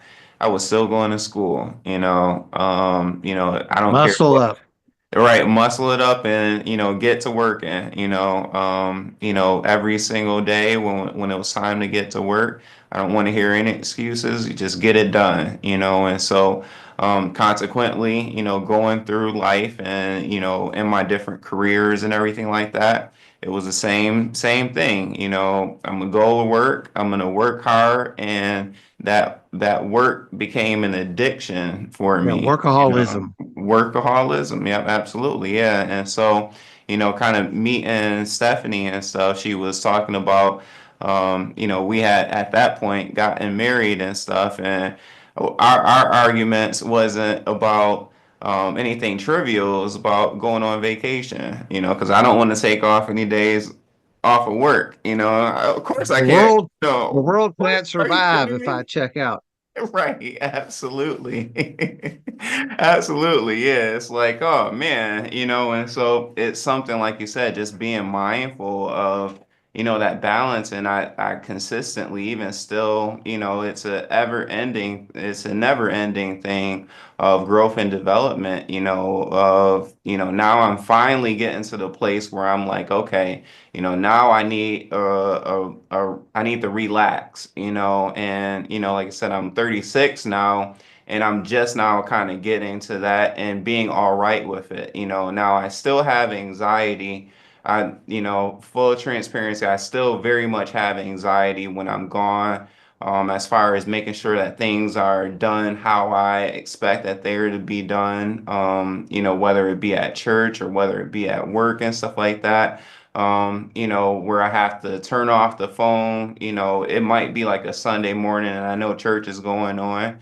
And, I'm kind of like pacing back and forth in the hotel room, like, I wonder what's going on. I wonder what's going on. Or trying to check into the live stream real quick to see if this is going on, that's going on, because I really have a real OCD about making sure things, the optics are what they need to be and stuff like that, because I put so much into it. What do you do for a living? So I work for a sheet metal. I'm in the sheet metal industry and construction. And so I do testing and balancing. I'm in the Heavier test. gauge stuff or lighter gauge stuff? You said Both. lighter gauge or I heavier said gauge? lighter gauge type shit. I don't know. I've been around that industry myself, and I Mm-hmm. noticed that sometimes there's a difference between lighter gauge sheet Yeah. metal So stuff and the heavier so gauge sheet metal the stuff. company I work for, they do heavy duty and they do light. So they Both. do heavy and light. They do welding, all pretty much every aspect of sheet metal, from new construction to like Mm, residential and remodeling and stuff like that, yeah. retrofits. Yeah. So I in was my just job, curious. I was oh just yeah. Uh-huh. It happens. So I'm in the department that I'm in. It's they call it the testing and balancing department. And so pretty much like at the end of the a new building that goes up, after it's done, my job is pretty much to go in there, and pretty much check over everything that, we've done. So everything that the previous installation team, make sure that the equipment is working properly, so a little bit um, of quality control kind of thing where pretty you're going in much, and yeah, checking. absolutely, yeah. So, huge checks and balances for everything. So it's kind of like ingrained in me, even in my job, that everything's got a, checklist. Is this right? Is that right? Is this Right. done? Is that done? And so, again, plays into kind of like my, That OCD kind of yeah, stuff of making my sure stuff is somewhat right. strengths. Yeah, I was gonna say somewhat of my strengths of my personality type, Yeah. and stuff like that. And so I'm kind of the same way in every, like I said, every aspect of my life. More aspects I'm kind of more ingrained in. Other ones I kind of let go and stuff like that. But for the most part, if I'm gonna do something, I'm gonna do it 100%. I'm gonna do my research in it. I'm gonna make sure those checks are where they need to be. And I'm Which is a great quality. yeah, It's a always great trying quality. to. We should be doing that. But then again, when I'm waking up at 3 a.m. wondering if, and I can't get back to sleep because I'm worried about Mm-hmm. whatever was, uh, Mm-hmm. And you like know, you I said, love it talked about the circle. I'm going to switch gears a little bit, but you yeah. talked about sitting in a circle. Yep. Have you ever heard of the Mankind Project? Mankind? No. No. It was a men's work thing when it's easiest described as saying men helping other men be better men. Mm-hmm. And I learned that we get in a circle, and I want everybody to be able to look around and see the faces of every man around you. And I heard you say that when you said you all got in a circle earlier, and Mm-hmm. I like that kind of. I don't. There's something special about that. I don't quite understand it, but I hold a men's retreat down at my place in the country where I told you I went deer hunting and go down. I also every May, June, I have a men's retreat where 25, 30 guys come down there and do that. And I'm real Mm-hmm. big on it. And some people don't understand because there's guys, you see them, they want to be back outside the circle, you know? Mm-hmm. And I'm like, nope, I'm in. Get there and here. I want you to be able to see, I want you to be able to see the face of every man in this circle. Yeah, And I think that's important. There's it some is. energy with it. Uh, I took a couple of notes. Forever, the teaching, as long as we've had any kind of teachings that we can grasp, has been that's an inside job, right? I can't, Mm-hmm. it's not the outside. If it really was the wife, the lawyer, the job, and all those people, we've been taught forever that we can't change anybody else, right? We've been Right. taught we can't change anybody else. The only place I have any power to change is inside myself. Right. And like I said, just as you were talking a little bit ago, and as you was telling that beautiful story about the workshop at your now wife, Mm-hmm. I'm a little surprised that you actually went to it. Oh, you went to She it? said no, that you went to it. Oh, okay. That Yeah. she Uh-huh. said because that's just not in our nature Mm-mm. somehow. Of like having her tell me, to check out this workshop, and then I go Mm-hmm. to it. That's Mm-hmm. like an anomaly, man, to actually go, okay, I'll go. Uh, Mm-hmm. you can make up any number of excuses. I got to clip my toenails that weekend. Uh, Right. You uh, are right about that. And like I said, I'm a but workaholic, self-admitted yeah, work. and then also had to take off work to do it. Mm-hmm. And yeah, so, Mm-hmm. but that's higher power God working inside of us. Mm-hmm. And another thing I've learned is that these things come down the pike, and I got to say yes to things. I have to say, yeah, I'll do it, Mm-hmm. even though I don't necessarily want to. Uh, and then and I'll bet $100 that you were. Did you have to fly to this place or drive or where did? Yep, I had to fly there. Yep. Mm-hmm. I don't know if you're anything like me. On the way there, you were going, "This is stupid. Yeah. I don't know why I had to do this." Uh, I can't believe I let her talk me into doing this, Mm-hmm. and then you end up going, and you end up having this unbelievably Mm-hmm. miraculous experience as a result of it. Absolutely. Yeah, And absolutely. there's a lot of AA speakers out on the internet, and I like one in particular that called his name is Scott Lee, and he says his last name. There's that anonymity thing goes on to where you gotta. That's the only reason I kind of am hesitant. But he says his first and last name on the internet, so I'll do the same. Uh-huh. And he said, I approach God like a coach. I'm going to tell God what He needs to do for me. Here's what I need. God, please give me this. Here's what I need. And he blows a whistle and says, "Come here, God, take a knee. I'll tell you what I need." Yeah, and the breaking point, and I love this line, and it still resonates with me, is that I was trying to make uh, God my God, and what I had to do was make me God's man. Right. Yeah. I had That's to do, powerful. I like that. I like uh, that. yeah, and he talks about it. I can send you a link to that podcast or to those speaker tapes. Uh, Yeah. and it really, it did. I had to start behaving in the way that my heavenly, in the I work with guys that don't believe in God. They just don't Hmm. for whatever reason. And and I work with them about, let's just pretend. The old fake it till you make it. I don't really like that word. I don't really like that phrase. Let's start operating in a way that you would think that if there was a God, he'd like you to behave. Right. Absolutely. Yeah. Hmm. And that'll break through. And then later on, they're standing up there sharing at the meeting talking about my higher power, you know, Yep.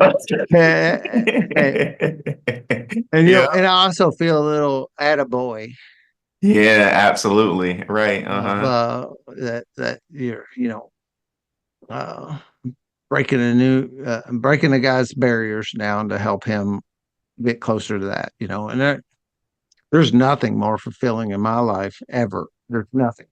I have two children, this might be sound kind of weird, but walking these men towards God uh, is more fulfilling to my life than even raising my children. Uh, I always say that at 45 years old, it was good that I got, air quotes, picked. God came into my life and fixed me. But I get opportunities to sponsor guys that are 20 years old and in the early 20s and stuff like that. And and getting them started on this path earlier. My sponsor got sober at 22. Wow. Yeah, he's got 40 years of sobriety. Whoa. Uh, yeah, and it was so much on his heart that this work that we're doing, that he went into the field, and he has a master's degree in chemical dependency and substance abuse counseling, and that's what he does for a Wow. living today. That's I, huge. I Yeah. feel like I sit at the foot of a master. The dude Yeah. is just. Uh, we do, like you were talking earlier. We did a podcast not long ago about being off the clock Mhm. and how important that off the clock is. Just like you were talking about the vacations, we Mhm. that is important time to go have some time where time don't matter. That's what I do when I go down to my place. It's Mhm. in hunting. It's a half hour before sunrise. That's when it gets light. Half hour after sunset. That's when it gets dark, and that's all I care about. You know, Yeah. that's my clock for a couple of weeks.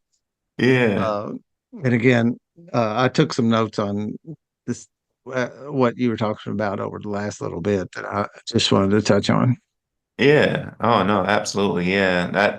That's I think, and when the closer that you get to that realization of kind of like where where you were just talking about, um, you get so much satisfaction and making sure that you are giving back. Like you said, I get so much satisfaction, and it's been something that was And it ingrained gets me into out me. of myself. Absolutely. Yep, you're right about that. Yeah. Our church, actually just this past weekend, Saturday, we have an annual Thanksgiving dinner that we give out to the community, and we've been doing it for about 18 years now. And each year we feed roughly between somewhere between 300 and 500 people that come through for a Thanksgiving dinner to go. And we give them all the fixings, So you're getting string beans, corn, stuffed shells, we're investing, heavily into it's probably about 11, 12 different dishes. People leave out, and, where our church is located, it's in one of the it's in one of the poorest districts within the city of Buffalo, and so to be able to see, people that are homeless, people that are dealing with life, and stuff like that, and to be able to see and give back to them, And and they then see not God just working in their life. absolutely right, and it makes you kind of really, at the end of the day, go back and say, these things that I'm complaining about, they're nothing. They're nothings compared to what people are really dealing with on a day-to-day basis. It makes you grateful. And then at the end of it, it's kind of like now I get recharged because now I don't want those people to stay in the same place that they're in. I want to be able to help them. I want to help to be a resource to them in whatever avenue I can be a resource in. So if that means that I'm helping them out with filling out a job application, hey, come on over, let's meet at this time. I'll be at the church. And we can sit down and we'll do a resource, we'll do a job application if that's something Sometimes that it's you getting an need. ID back into, Absolutely. you Yep. know, Uh-huh. there's lots of things. We have a pretty good core group of my men's home group that work with the homeless here in Louisville, Kentucky. Hmm. And they do that kind of work, just on their own. They're Hmm. usually actually, no, that's not true. They are affiliated with a church in Louisville that helps orchestrate that, that Oh, helps okay. Yep. facilitate it. Hmm. Yeah. Uh-huh. And it's just, kind of just being that light and being the hands and feet of God. Somebody to help, Absolutely I right. mean, they're so need they just need a guiding hand. They need that mentor we were talking about earlier, no matter Hmm. what their sex is. I'm kind of in my head, I think mentor men, women, women, but Right. Yeah. not necessarily. You Not can, necessarily. You're right about that. Yeah. And in fact, now that you say that, there's so many young ladies at our church and stuff like that, that are growing up without fathers, father figures and stuff like yeah, that, and it really kind of dawned on me the other week. We have some that, will say, hey, on Father's Day, so I biologically don't have any children. But for them to, one of the biggest compliments I had got one's Father's Day, they were coming in and, saying Happy Father's Day to all the fathers. One person in particular that came up to me and said, hey, Happy Father's Day. And I'm like, what? I'm not a father, but then I thought about it, I'm like, wow, and then, wanting text me through the day and letting me know that they're okay and that they're doing fine and all that stuff. At the end of the day, I'm like, wow, like it's an eye opener to like, wow, these children are really looking at me as a father figure, and looking to me for, that 'cause they missing are thirsting piece. for that. Absolutely right. Uh-huh. And you're so used to, audibly somebody saying that to you, but it's those subtle keys that you don't see, where people are reaching out to you and it's like, wow, so that in turns kind of really takes, I know for myself, it takes me to a different level of responsibility. I got to make sure that I'm responsible because I have people that literally are looking at me, that are depending on me to help and lead and guide them on a different level. And it's like, man, it's amazing. In the places that, God will place you, kind of like you said with Joseph. It's one of my favorite stories. It's crazy that you said that. The story of Joseph absolutely is my favorite story about how, God used that evil, that bad experience to really put him into a place where he was able to be a savior in a sense for his people, not just his people, but his family.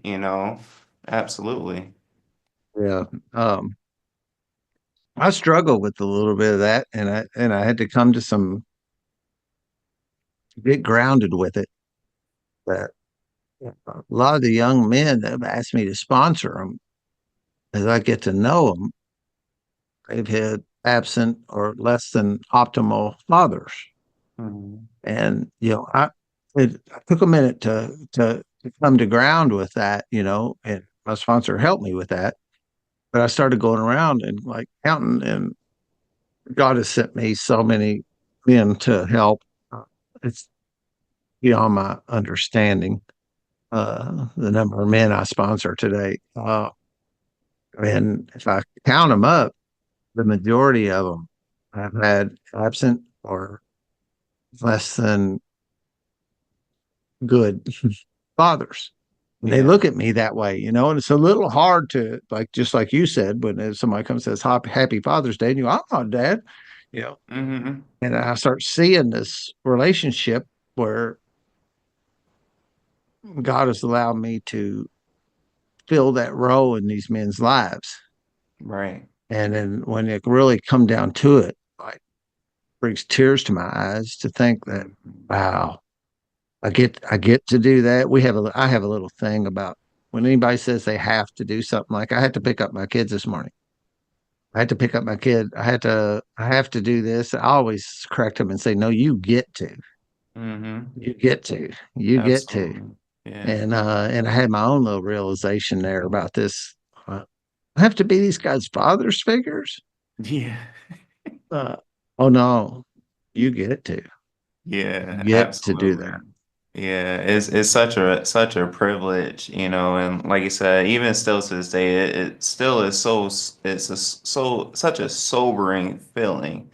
To be Yes. able to be that type of example and to feel the magnitude, because anytime, even talking about it with you right now, I'm kind of like welling up, just to know that I have that privilege, like you said, it's such a precious gift to be able to, help get our youth, into a better position in life, because now you've been through some things in life, and so now you're able to kind of help them navigate through Mentor them. life, Yeah. Yeah. absolutely mentor them, bring them up. They got questions, they got concerns and stuff like that. You're able to help navigate them through things that, as I was I, growing up, I had I my frankly discipline. don't feel prepared to be doing, but Yep, absolutely. Yeah. Uh-huh. Yeah. Because it's he like, said do it.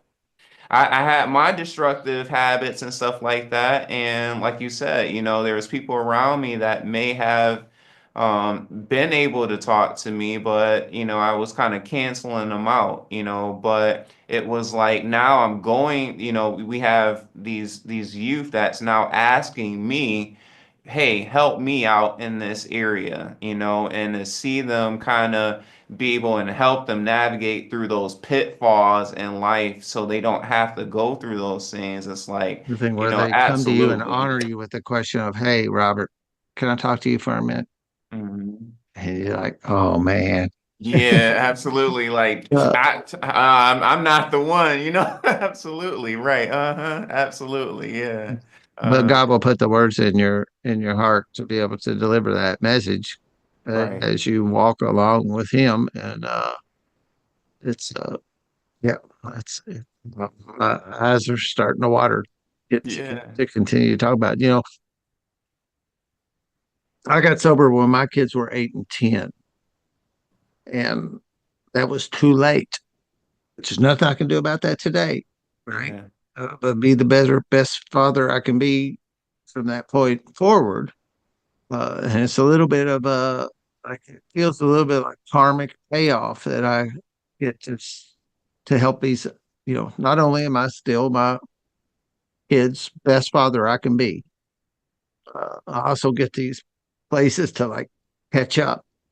To Hmm. like uh, my sponsor was talking about balancing the karmic scales. As an Yeah. alcoholic and an addict, I did some damage. Hmm.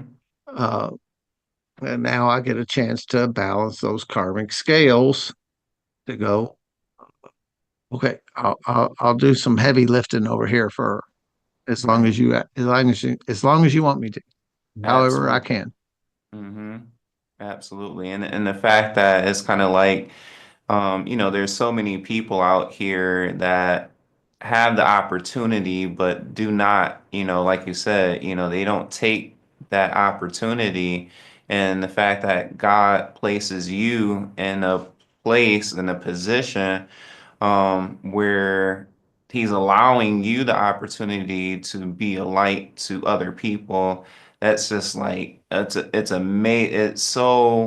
such a humbling experience, you know. Yes. It's such a humbling experience. Like God, after all the things that I have done, you know, all the patterns that I messed up, the times that I didn't listen to, you know, you I about fell short. which absolutely always falling short and still falling short in areas of our life today. And it's like, but God, you're still choosing me on a day-to-day basis. You're choosing me to be able to be a light and a beacon. It's like, man, it's I can't even really explain it. You can't. You It's really it's can't. unexplainable, because it's like, God, you're just so good at the end of the day, Oh, there despite went your connection mhm, again.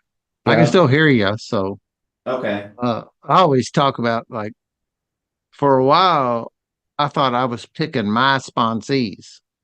Hmm. And today I realize that actually is God is sending me sponsees. And I don't really have an it's not my choice to deny them uh, that they're being sent to me. And over the past 10 years,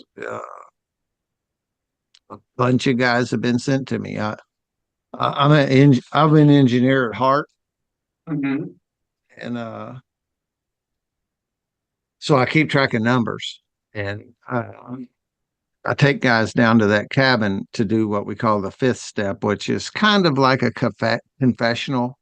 It's a point where two men get honest with each other, and you tell one another the stuff that you wouldn't, take it to your grave kind of stuff. Hmm. And I take them down there, and we spend the night.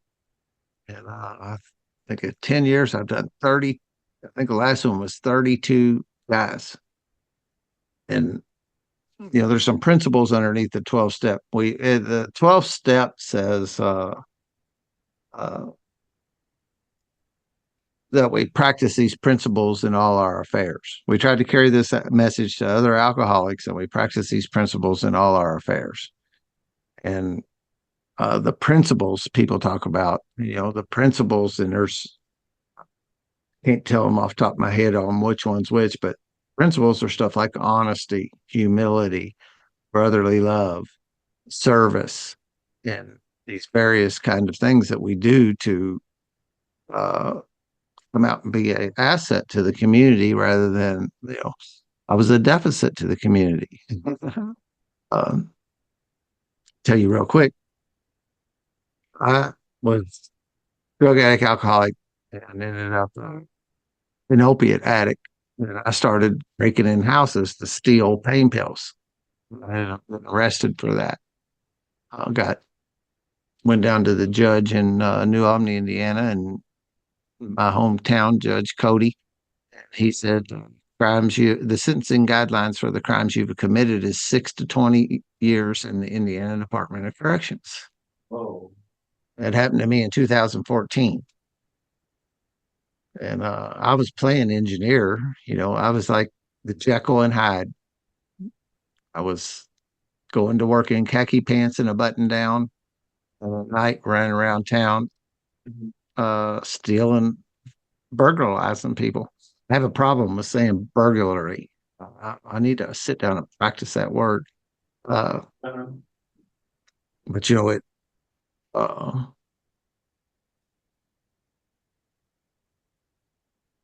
I like another guy that said sometimes God will give you the tickle feather that you need to Right. change, and Hmm. other times you're going to get the sledgehammer.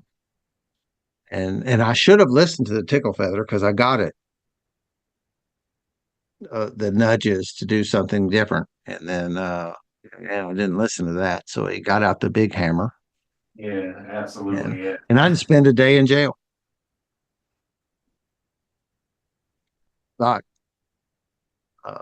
Higher Power was working with when I got on course and surrendered my life uh, to him and made this third step decision we talk about that says uh, we decided to turn over our will and our lives to a God of our understanding, and my trajectory changed. It was immediate.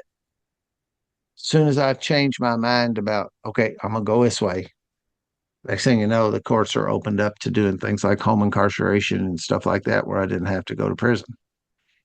And I am, well, and not only me, I watch this happen with other men when they make that third step decision to turn their will and their lives over to God of their understanding, and that's a decision. I don't mean you know how to do it. It means you've made a decision to change the course of your life, and I watch it happen over and over again. We got a podcast that's Christopher, my sponsor, does a really good job of summarizing the 12 steps in an hour. And me personally, I think I've lost your audio now. Oh, Oh, no, okay. I heard you. Okay. Okay, can you hear me now? Yep. Okay, Uh, good. personally believe that God sent down the 12 steps for everyone. And the only people desperate enough to do it was the alcoholics and addicts like me when I was backed into a corner. Mhm. And it's a beautiful, it's a miraculous, beautiful way of changing the trajectory of your life in a short manner of time. Yeah. I'll shoot you that podcast, I that was gonna say, please do, summary of it. yeah. It's so elementary, and guys will talk about it being hard, but uh, if you made it past sixth grade, it's not hard. Mm-hmm. Mm-hmm. It's nothing about it. It's hard. It's difficult to admit these patterns and admit these things you've done. That's difficult, but it's definitely not, it's not hard to do. Yeah. And I just watch the lives of men get changed, you know, on a revolving door basis. Because now Mhm. I've got enough guys that I've sponsored who are sponsoring other guys who are sponsoring other guys. And that whole Yeah. tree works out and you get all that evidence. And I like to say evidence piles up so deep, you can no longer deny it. You Right. can't. You were definitely right about that. And, it kind of brings me back to, when they were talking about when I went to that momentum education. And they said, what you get out of this is what you're going to put into it. So if you're not putting anything into it, you're making a conscious decision not to, Yep. identify these things, then absolutely you're not going to get anything out of it, because you're We going say it in. works if you work it. Absolutely. You're right about that. If Yeah. if you do, and you can see plain as day when you're working with new guys, the ones that's got the shield and the sword. hmm And honestly, I don't bother a lot of time with those guys Oh, yeah. You're because right. there's a guy sitting over there who wants it, and I hmm will work with him. Absolutely. Yeah. Uh-huh. And that's one of the things I'm constantly talking about too is, there's people that I know you don't want it yet, and I think about back when, again, bringing it back to my parents' story. They were giving me good advice. I just didn't want it at that point in time. And so, like you said, that hammer has to come out and, you'll get knocked down to a certain extent. So now we're like, okay, maybe I am a little bit open now to getting some advice, getting some structure in my life and stuff like that. And at that point, then yeah, I do want to help you out. But up until then, I know I have Open some minded. pearls, I know I have some wisdom, I know I have some knowledge. And so I want to get that knowledge and that wisdom to the people that really want it instead of just, casting it out. Scripture talks about, casting your pearls out to the swine, That's being exactly able the to do same thing that. we talk about. Yep. That's exactly Absolutely. the same thing. When I'm casting out these tools to the people who don't want it, that's exactly what I'm doing. And Absolutely. I'll spend my energy and I tell guys I am pretty straight up. I tell them that. Look, hmm you're not ready. You don't want this. Yeah. and I'm going to turn you loose and go give it to a guy who wants it. Well, when Hmm. you want it, call me back. That's But it. Yeah. I'm gonna still be the same to you. You know, I'm not gonna yep, treat you any different. Yeah, absolutely. Yeah. I just had a I'm still your friend. conversation. Yeah, I just literally had a conversation the other week. It was probably a couple weeks ago. Similar situation. Somebody they just didn't want it. You know, they didn't want it as bad as I wanted it for them. And I said, I'm disappointed that you don't want it as bad because this is a great opportunity that you can have right now. You know, we set everything up, got you to that place, and now it's like, all right, now you're kind of switching gears, and I understand that you're switching gears because you may not know, the opportunities that's going to be afforded to you. Even though I'm telling you that, these are some good opportunities that you have in front of you, but until you get to the point where you want to actually, lean into these things, I said, I can't, you're tying my hands behind my back to help you, and I said, I can't help you if you don't want me to help you, and you're being pretty blatant that you don't want my help right now, I Yeah. said, It's like yeah. showing up in the emergency room with a big bleeding out cut and you won't leave the lobby. Yeah. Absolutely, yeah. And so I said, I still love you, I'm still gonna be the same person to you. If you need me, you call me. I'm gonna be there. I'm gonna always have your back. But I said, right now, you're just not at that place right now, and so I said, I'm gonna let you figure out what you need to figure out. And then, when you come back, if you come back, then, again, I'm gonna be right here. Nothing's gonna change, but I was just kind of at that point. It was like, man, and after I have had that conversation, it was such a hard conversation, because It this is. person, I love them. I absolutely love them with all of my heart. God knows I really do. It was just a tough conversation, and it was like at the end of the day, I have to be able to distinguish, what is good for me emotionally. I have to always choose and make sure that I'm all right emotionally and not constantly doing it. Because I was losing sleep, honestly, Yeah. about it. It was like, what am I losing sleep about this? And they don't really care about it at the end of the day, So Yep. it's like, Yep. it's not good for me, because now it's messing up my sense of balance, in life. Yep. Yeah. I Mhm. tell guys, I am working harder for your recovery than you are. Right. That is not the way it's supposed to be. Right. Uh, yeah. And, and that's just another interesting, and I think it's cool. The way that all these modalities that we're out there trying to help each other are, again, the similarities, not the differences. That we're Hmm. all trying to be out there and be open. And I say this almost on every podcast, but if you watch TV and be on the internet too much, you'd think that the world is going to crap. But I keep on running into men like you and women too that Yeah. are a force for the good. Hmm. And I have a full belief that the light will overcome the darkness, that All the the time. good will overcome the evil. And doing these podcasts is one of the things that helps me to stay in that groove. Hmm. Hmm. That I keep on running into guys like you who Right. are Yeah. out there Hmm. doing that, Yeah.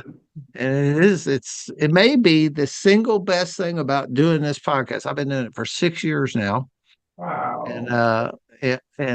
and most of it is 12-step recovery message, where somebody comes in and talks about their 12-step recovery path. Hmm. But there's a lot of them that are just folks like you that are out there trying to help other people and trying to make this world a better place and to help people get to the place that they can be, because me and you know that that's available to them. It is. It's Yeah. available to them. Hmm. This is Hmm. not a zero sum game where I got the juice and you can't have it.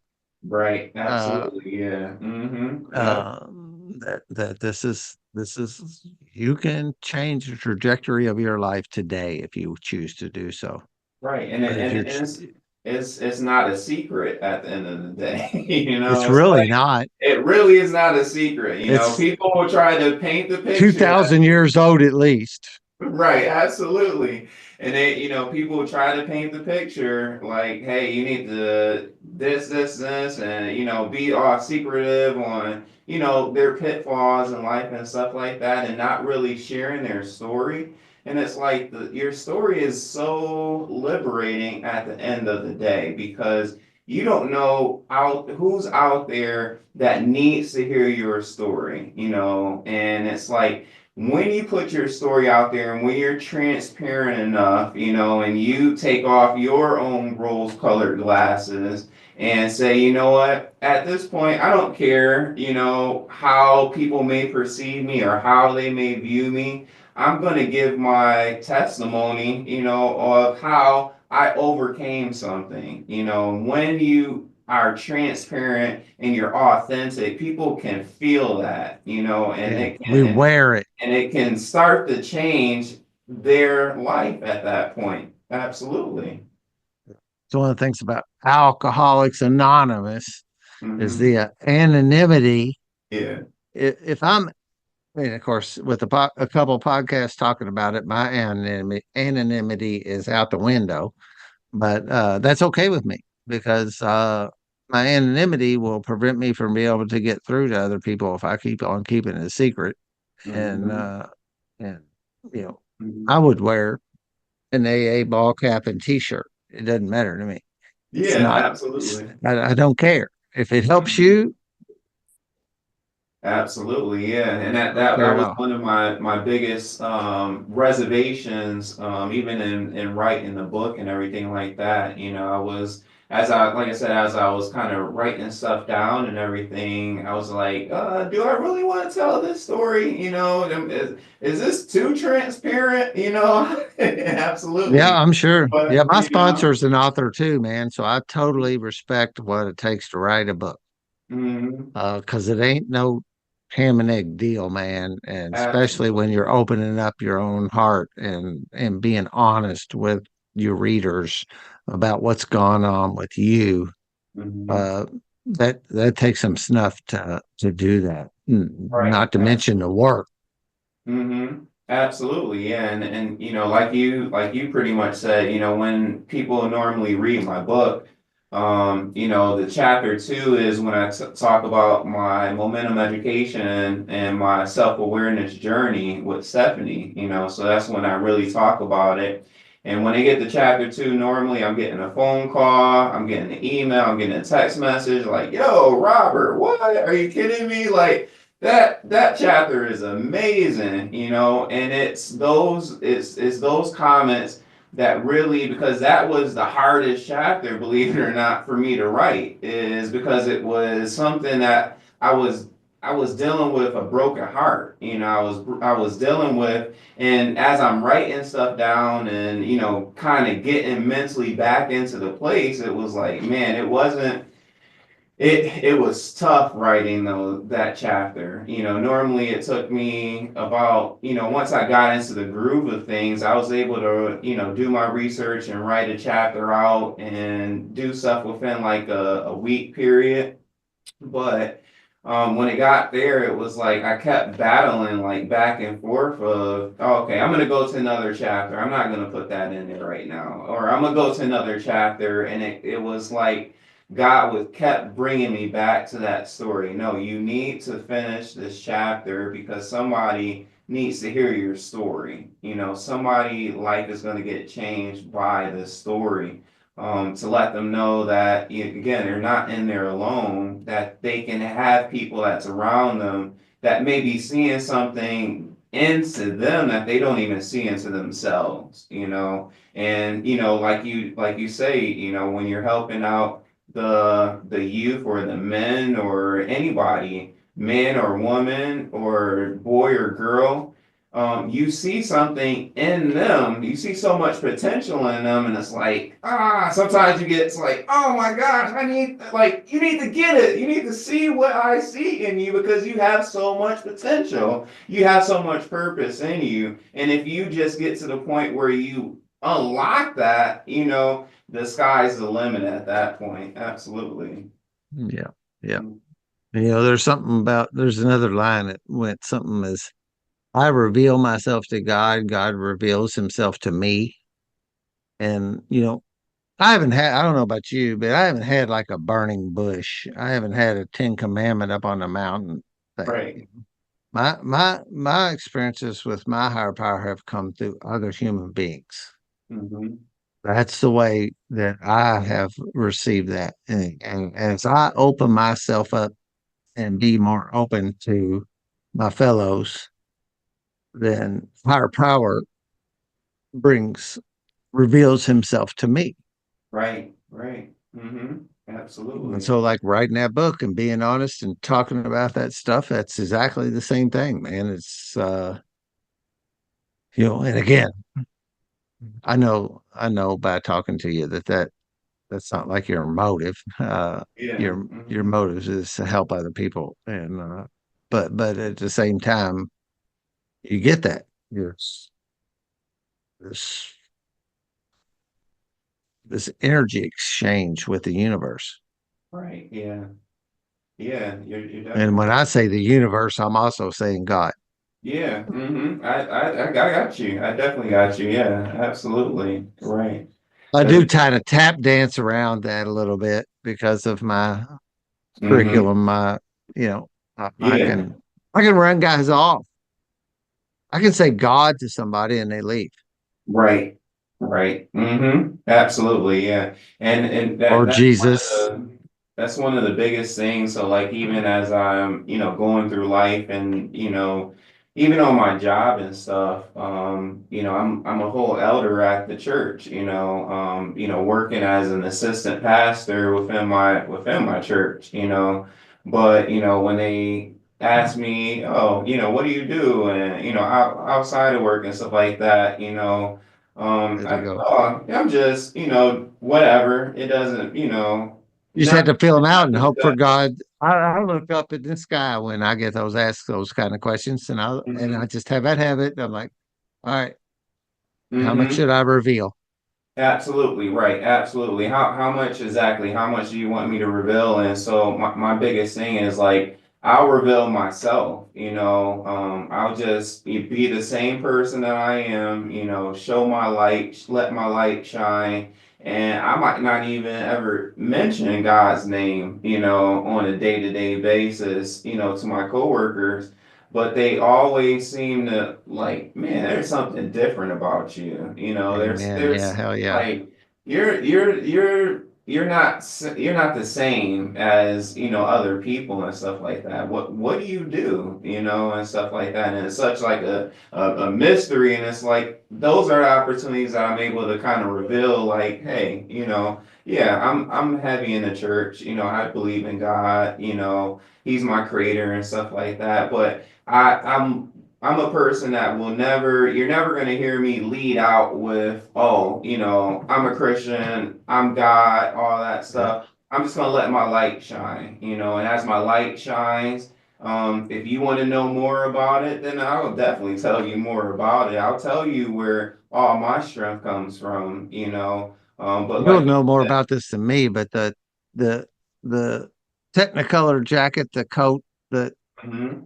who's that?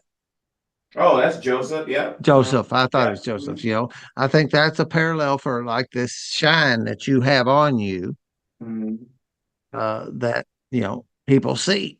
Absolutely. Yeah. We wear our God consciousness, Right. Right. and Mhm. people feel it if they're in tune. I mean, if they're anywhere near ready to accept that, and then when I feel that connection, I run Mhm. around the handyman around town, and I'm all over the place. Yeah. Louisville's a reasonably big city, and it's just phenomenal how many times people will lead me into talking to them about recovery.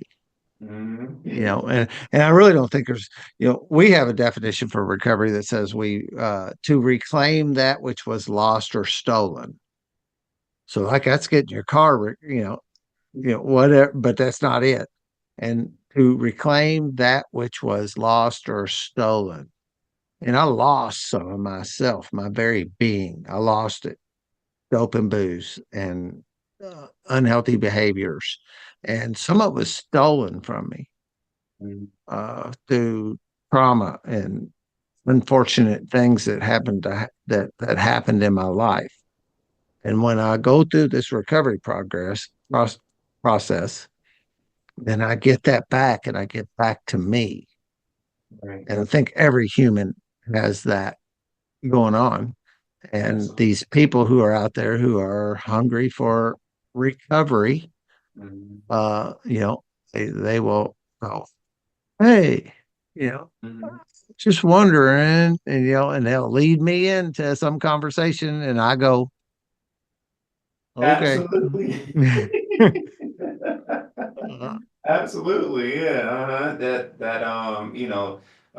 what you carry the send out into message. the universe ultimately comes back to you, good or bad. I think Rob Proctor talks about it and change your paradigm, change your life. That was one of the biggest things that when I got back from that Momentum conference, he was one of the first people I got introduced to Bob Proctor and his teachings about paradigm shifts and stuff like that, and You he, land right there, right? yeah, absolutely, yeah. I was like, oh my gosh, are you kidding me? Where was this dude at? Like, absolutely, yeah, It's beautiful, man. I yeah. love hearing these stories and this stuff of it's an interesting thing. And I've been noticing like I listen to a lot of hunting podcasts and I listen to Navy SEAL podcasts. I got a little bit in like special forces, Delta Force and different stuff. And I start hearing these people like slyly talk about this stuff. It's Yeah, under there, but they won't be blatant. And once right, in a while they will. Once in a yeah. while they will turn loose. But it's like, Mhm. what is it that like we're so bashful uh, to Mhm. admit our belief system? Right, absolutely, right. Yeah. I hear these guys, Navy SEALs, that have been in just like unbelievable combat stuff, and they will drop a hint about I was there. And I just asked God to help me, and you know, and, here they are talking on the podcast, so they made it. And Yeah. and even just softer stuff that's big, but even softer stuff like these deer hunt podcasts where guys will talk about their reliance. That's a word I like to use. Uh, I'm not sure I have a relationship with God, but I definitely have a reliance on Him. Hmm. I rely that I have trust that things will work out and He'll take care of me. Right. And you'll hear that kind of stuff be talked about, but it's always just so softly sold, you know. Absolutely right. Uh-huh. Yeah. Is it politically correct or is it not? Yeah. And that's And I something wonder if that that's audience stuff, afraid that you'll lose listeners because you're talking about it. Because I think more people are like me and you, and they're talking about it, and Mhm. it's like you may gain followers, you may Absolutely. gain Right. subscriptions as a result of Hmm. speaking freely about it. Right. Living in, the success that we have, ultimately, because like I said, at the beginning, like I know exactly where my areas of success came from, and it all came from God, Me and it too. came from his principles. And for me to say that it was on something that I did, I can't even take the credit for any of that stuff, because everything pretty much came back to those foundational principles, kind of like what I started with, those moral standards that was taught to me, whether it was in Catholic school or at church in my Protestant church, or it was, other people that was around me or people that may have grown up with me and, sold into my life with those lessons and stuff like that. All that stuff was, like you said, it was God being displayed, whether it be in the institutional school or in a person, I saw all those things and it all married around the same thing, those similars, even though it may have been different, in society, it was still similar in the same teachings that, hey, this is what you need to do in order to be a better person for yourself. And then after you've gotten into a level of stability within yourself, you have to give back. If you don't give back, then you're a selfish individual. And You got to give it what away to keep it. what are you doing at that Yeah. point? You got to give it away to keep it. You have to. Yeah, absolutely. Yeah. Yeah. Well, we're going on 2 hours and 15 minutes, so I think Oh, we whoa. probably ought to. I really enjoy talking to you, as you could Yeah, same probably here. tell. Same Uh, here. but why don't you talk about your stuff in your book and hmm where we can find you and that kind of thing? All right. So on so my social media I'm on Facebook and Instagram. So Facebook and Instagram, they're both the same, Robert L. Robinson, and then three I's, and that's for the third. You can go to either Facebook, like I said, R Robert L. Robinson the third, or you can go to my Instagram, Robert L. Robinson the third. On there, I've got my link tree added on there, and on that link tree, the very first thing you'll see is my Disruptive Habits book, and you can pay on that link and get it shipped out to you. I'm gonna send you a copy, so you'll have to send me your address and everything, because I want to be able to send it to you, so you can read it. I would love to read it. Yeah. And why don't you? We've been emailing a little bit. Or Stephanie and I have been emailing, Yeah. so she has my email. Okay. Yeah. I was. Uh-huh. Uh, and why don't you send me the Instagram and the Facebook and that kind of thing, and Okay. I'll Yeah. put it in the show Absolutely. notes and whatnot so that it all gets in there. Perfect. Okay. And Yeah. and Mhm. and yeah, I am again. I can't get enough of these people who are forces for the good Right. that are and uh another thing that people are probably tired of hearing me say, I don't know if they are or not, but the big book tells me I must continue to continue some spiritual maintenance. And it says I must continue to grow spiritually. Right. And those two things are things I've taken to heart. hmm And um, I love another piece of Bill's book. It says that don't neglect practitioners of various kinds, hmm right? So that like says, if I'm agnostic, well, don't neglect spiritual teachings and don't neglect yoga and other hmm things like that. Keep your mind, you said earlier, open mindedness to open your heart to these, you know, listen, your heart will tell you, it will.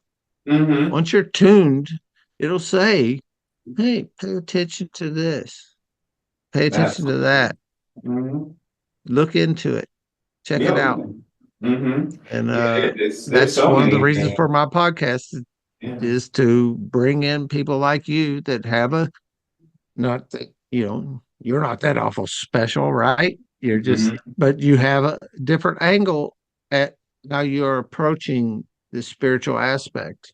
Right. Absolutely. And that. And somebody out there will relate to that. Absolutely. And that's one thing I definitely, I know I mean, I am a Christian, but like you said, I definitely keep my eye open to everything, so I've got books from Islam, from Muslims, like I said, Catholicism, Read the big book. all of those things. Oh, the big book. Read the Alcoholics Anonymous book when you Okay. get an opportunity. Yeah, I definitely will. Yeah, because like you said, I can glean from anything. Yeah. I know I can glean from anything because I know that was part of my awakening, my spiritual awakening, is when I started really opening myself to different aspects of things. Creating so much One of my discipline. biggest spiritual teachers said, "I draw from all the spiritual teachings, Right. all of them." Yeah, he Absolutely. claimed none and hmm draws from all, hmm and he really was. He really did. Uh,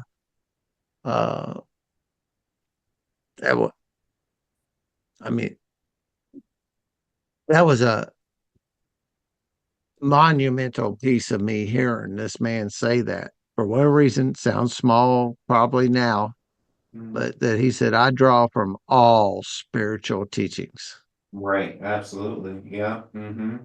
When you think you got it together and when you think you're always right, like we talked about, earlier, that's the start of your downfall. Yep. That's the absolute start of the downfall when you Yep. think you got it, oh, I don't have to worry about this, oh, they're not in line, find those similarities and double down on those similarities. Have to double down on those. hmm Awesome. Well, any final thoughts tonight?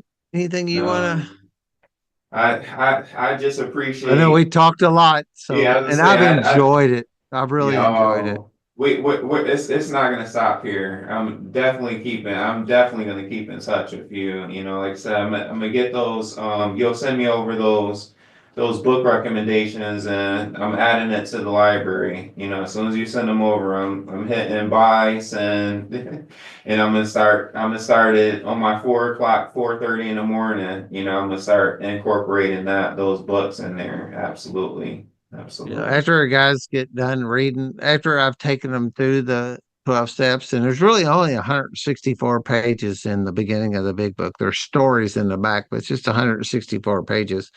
Once they get through, I like to assign them to read 2 pages a day Mhm. again.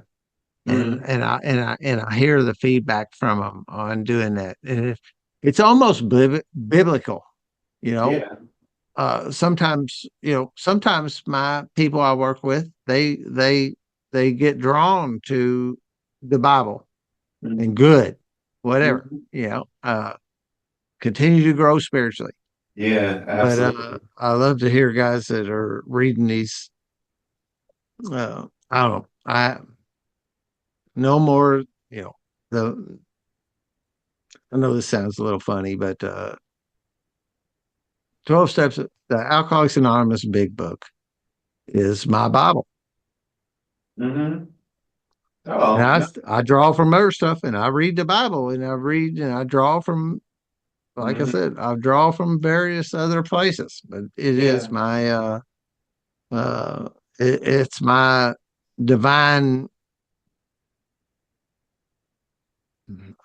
my divine reading 10 Yeah. years into sobriety still. Yeah. Yeah. And it's like it just like the Bible, I don't care how many times you read something or read, how many times I've done read a scripture, I can look at it next week and see something totally different. That's I can look exactly at it why I next believe month, like you said, it definitely is. Absolutely. that's why I believe it's divinely inspired, is because it's a living word. And as I read it, I draw new stuff from it. The speaker I talked about earlier called Wet Ink. Somebody slipped in here and wrote some new stuff in my big book. It wasn't here yesterday.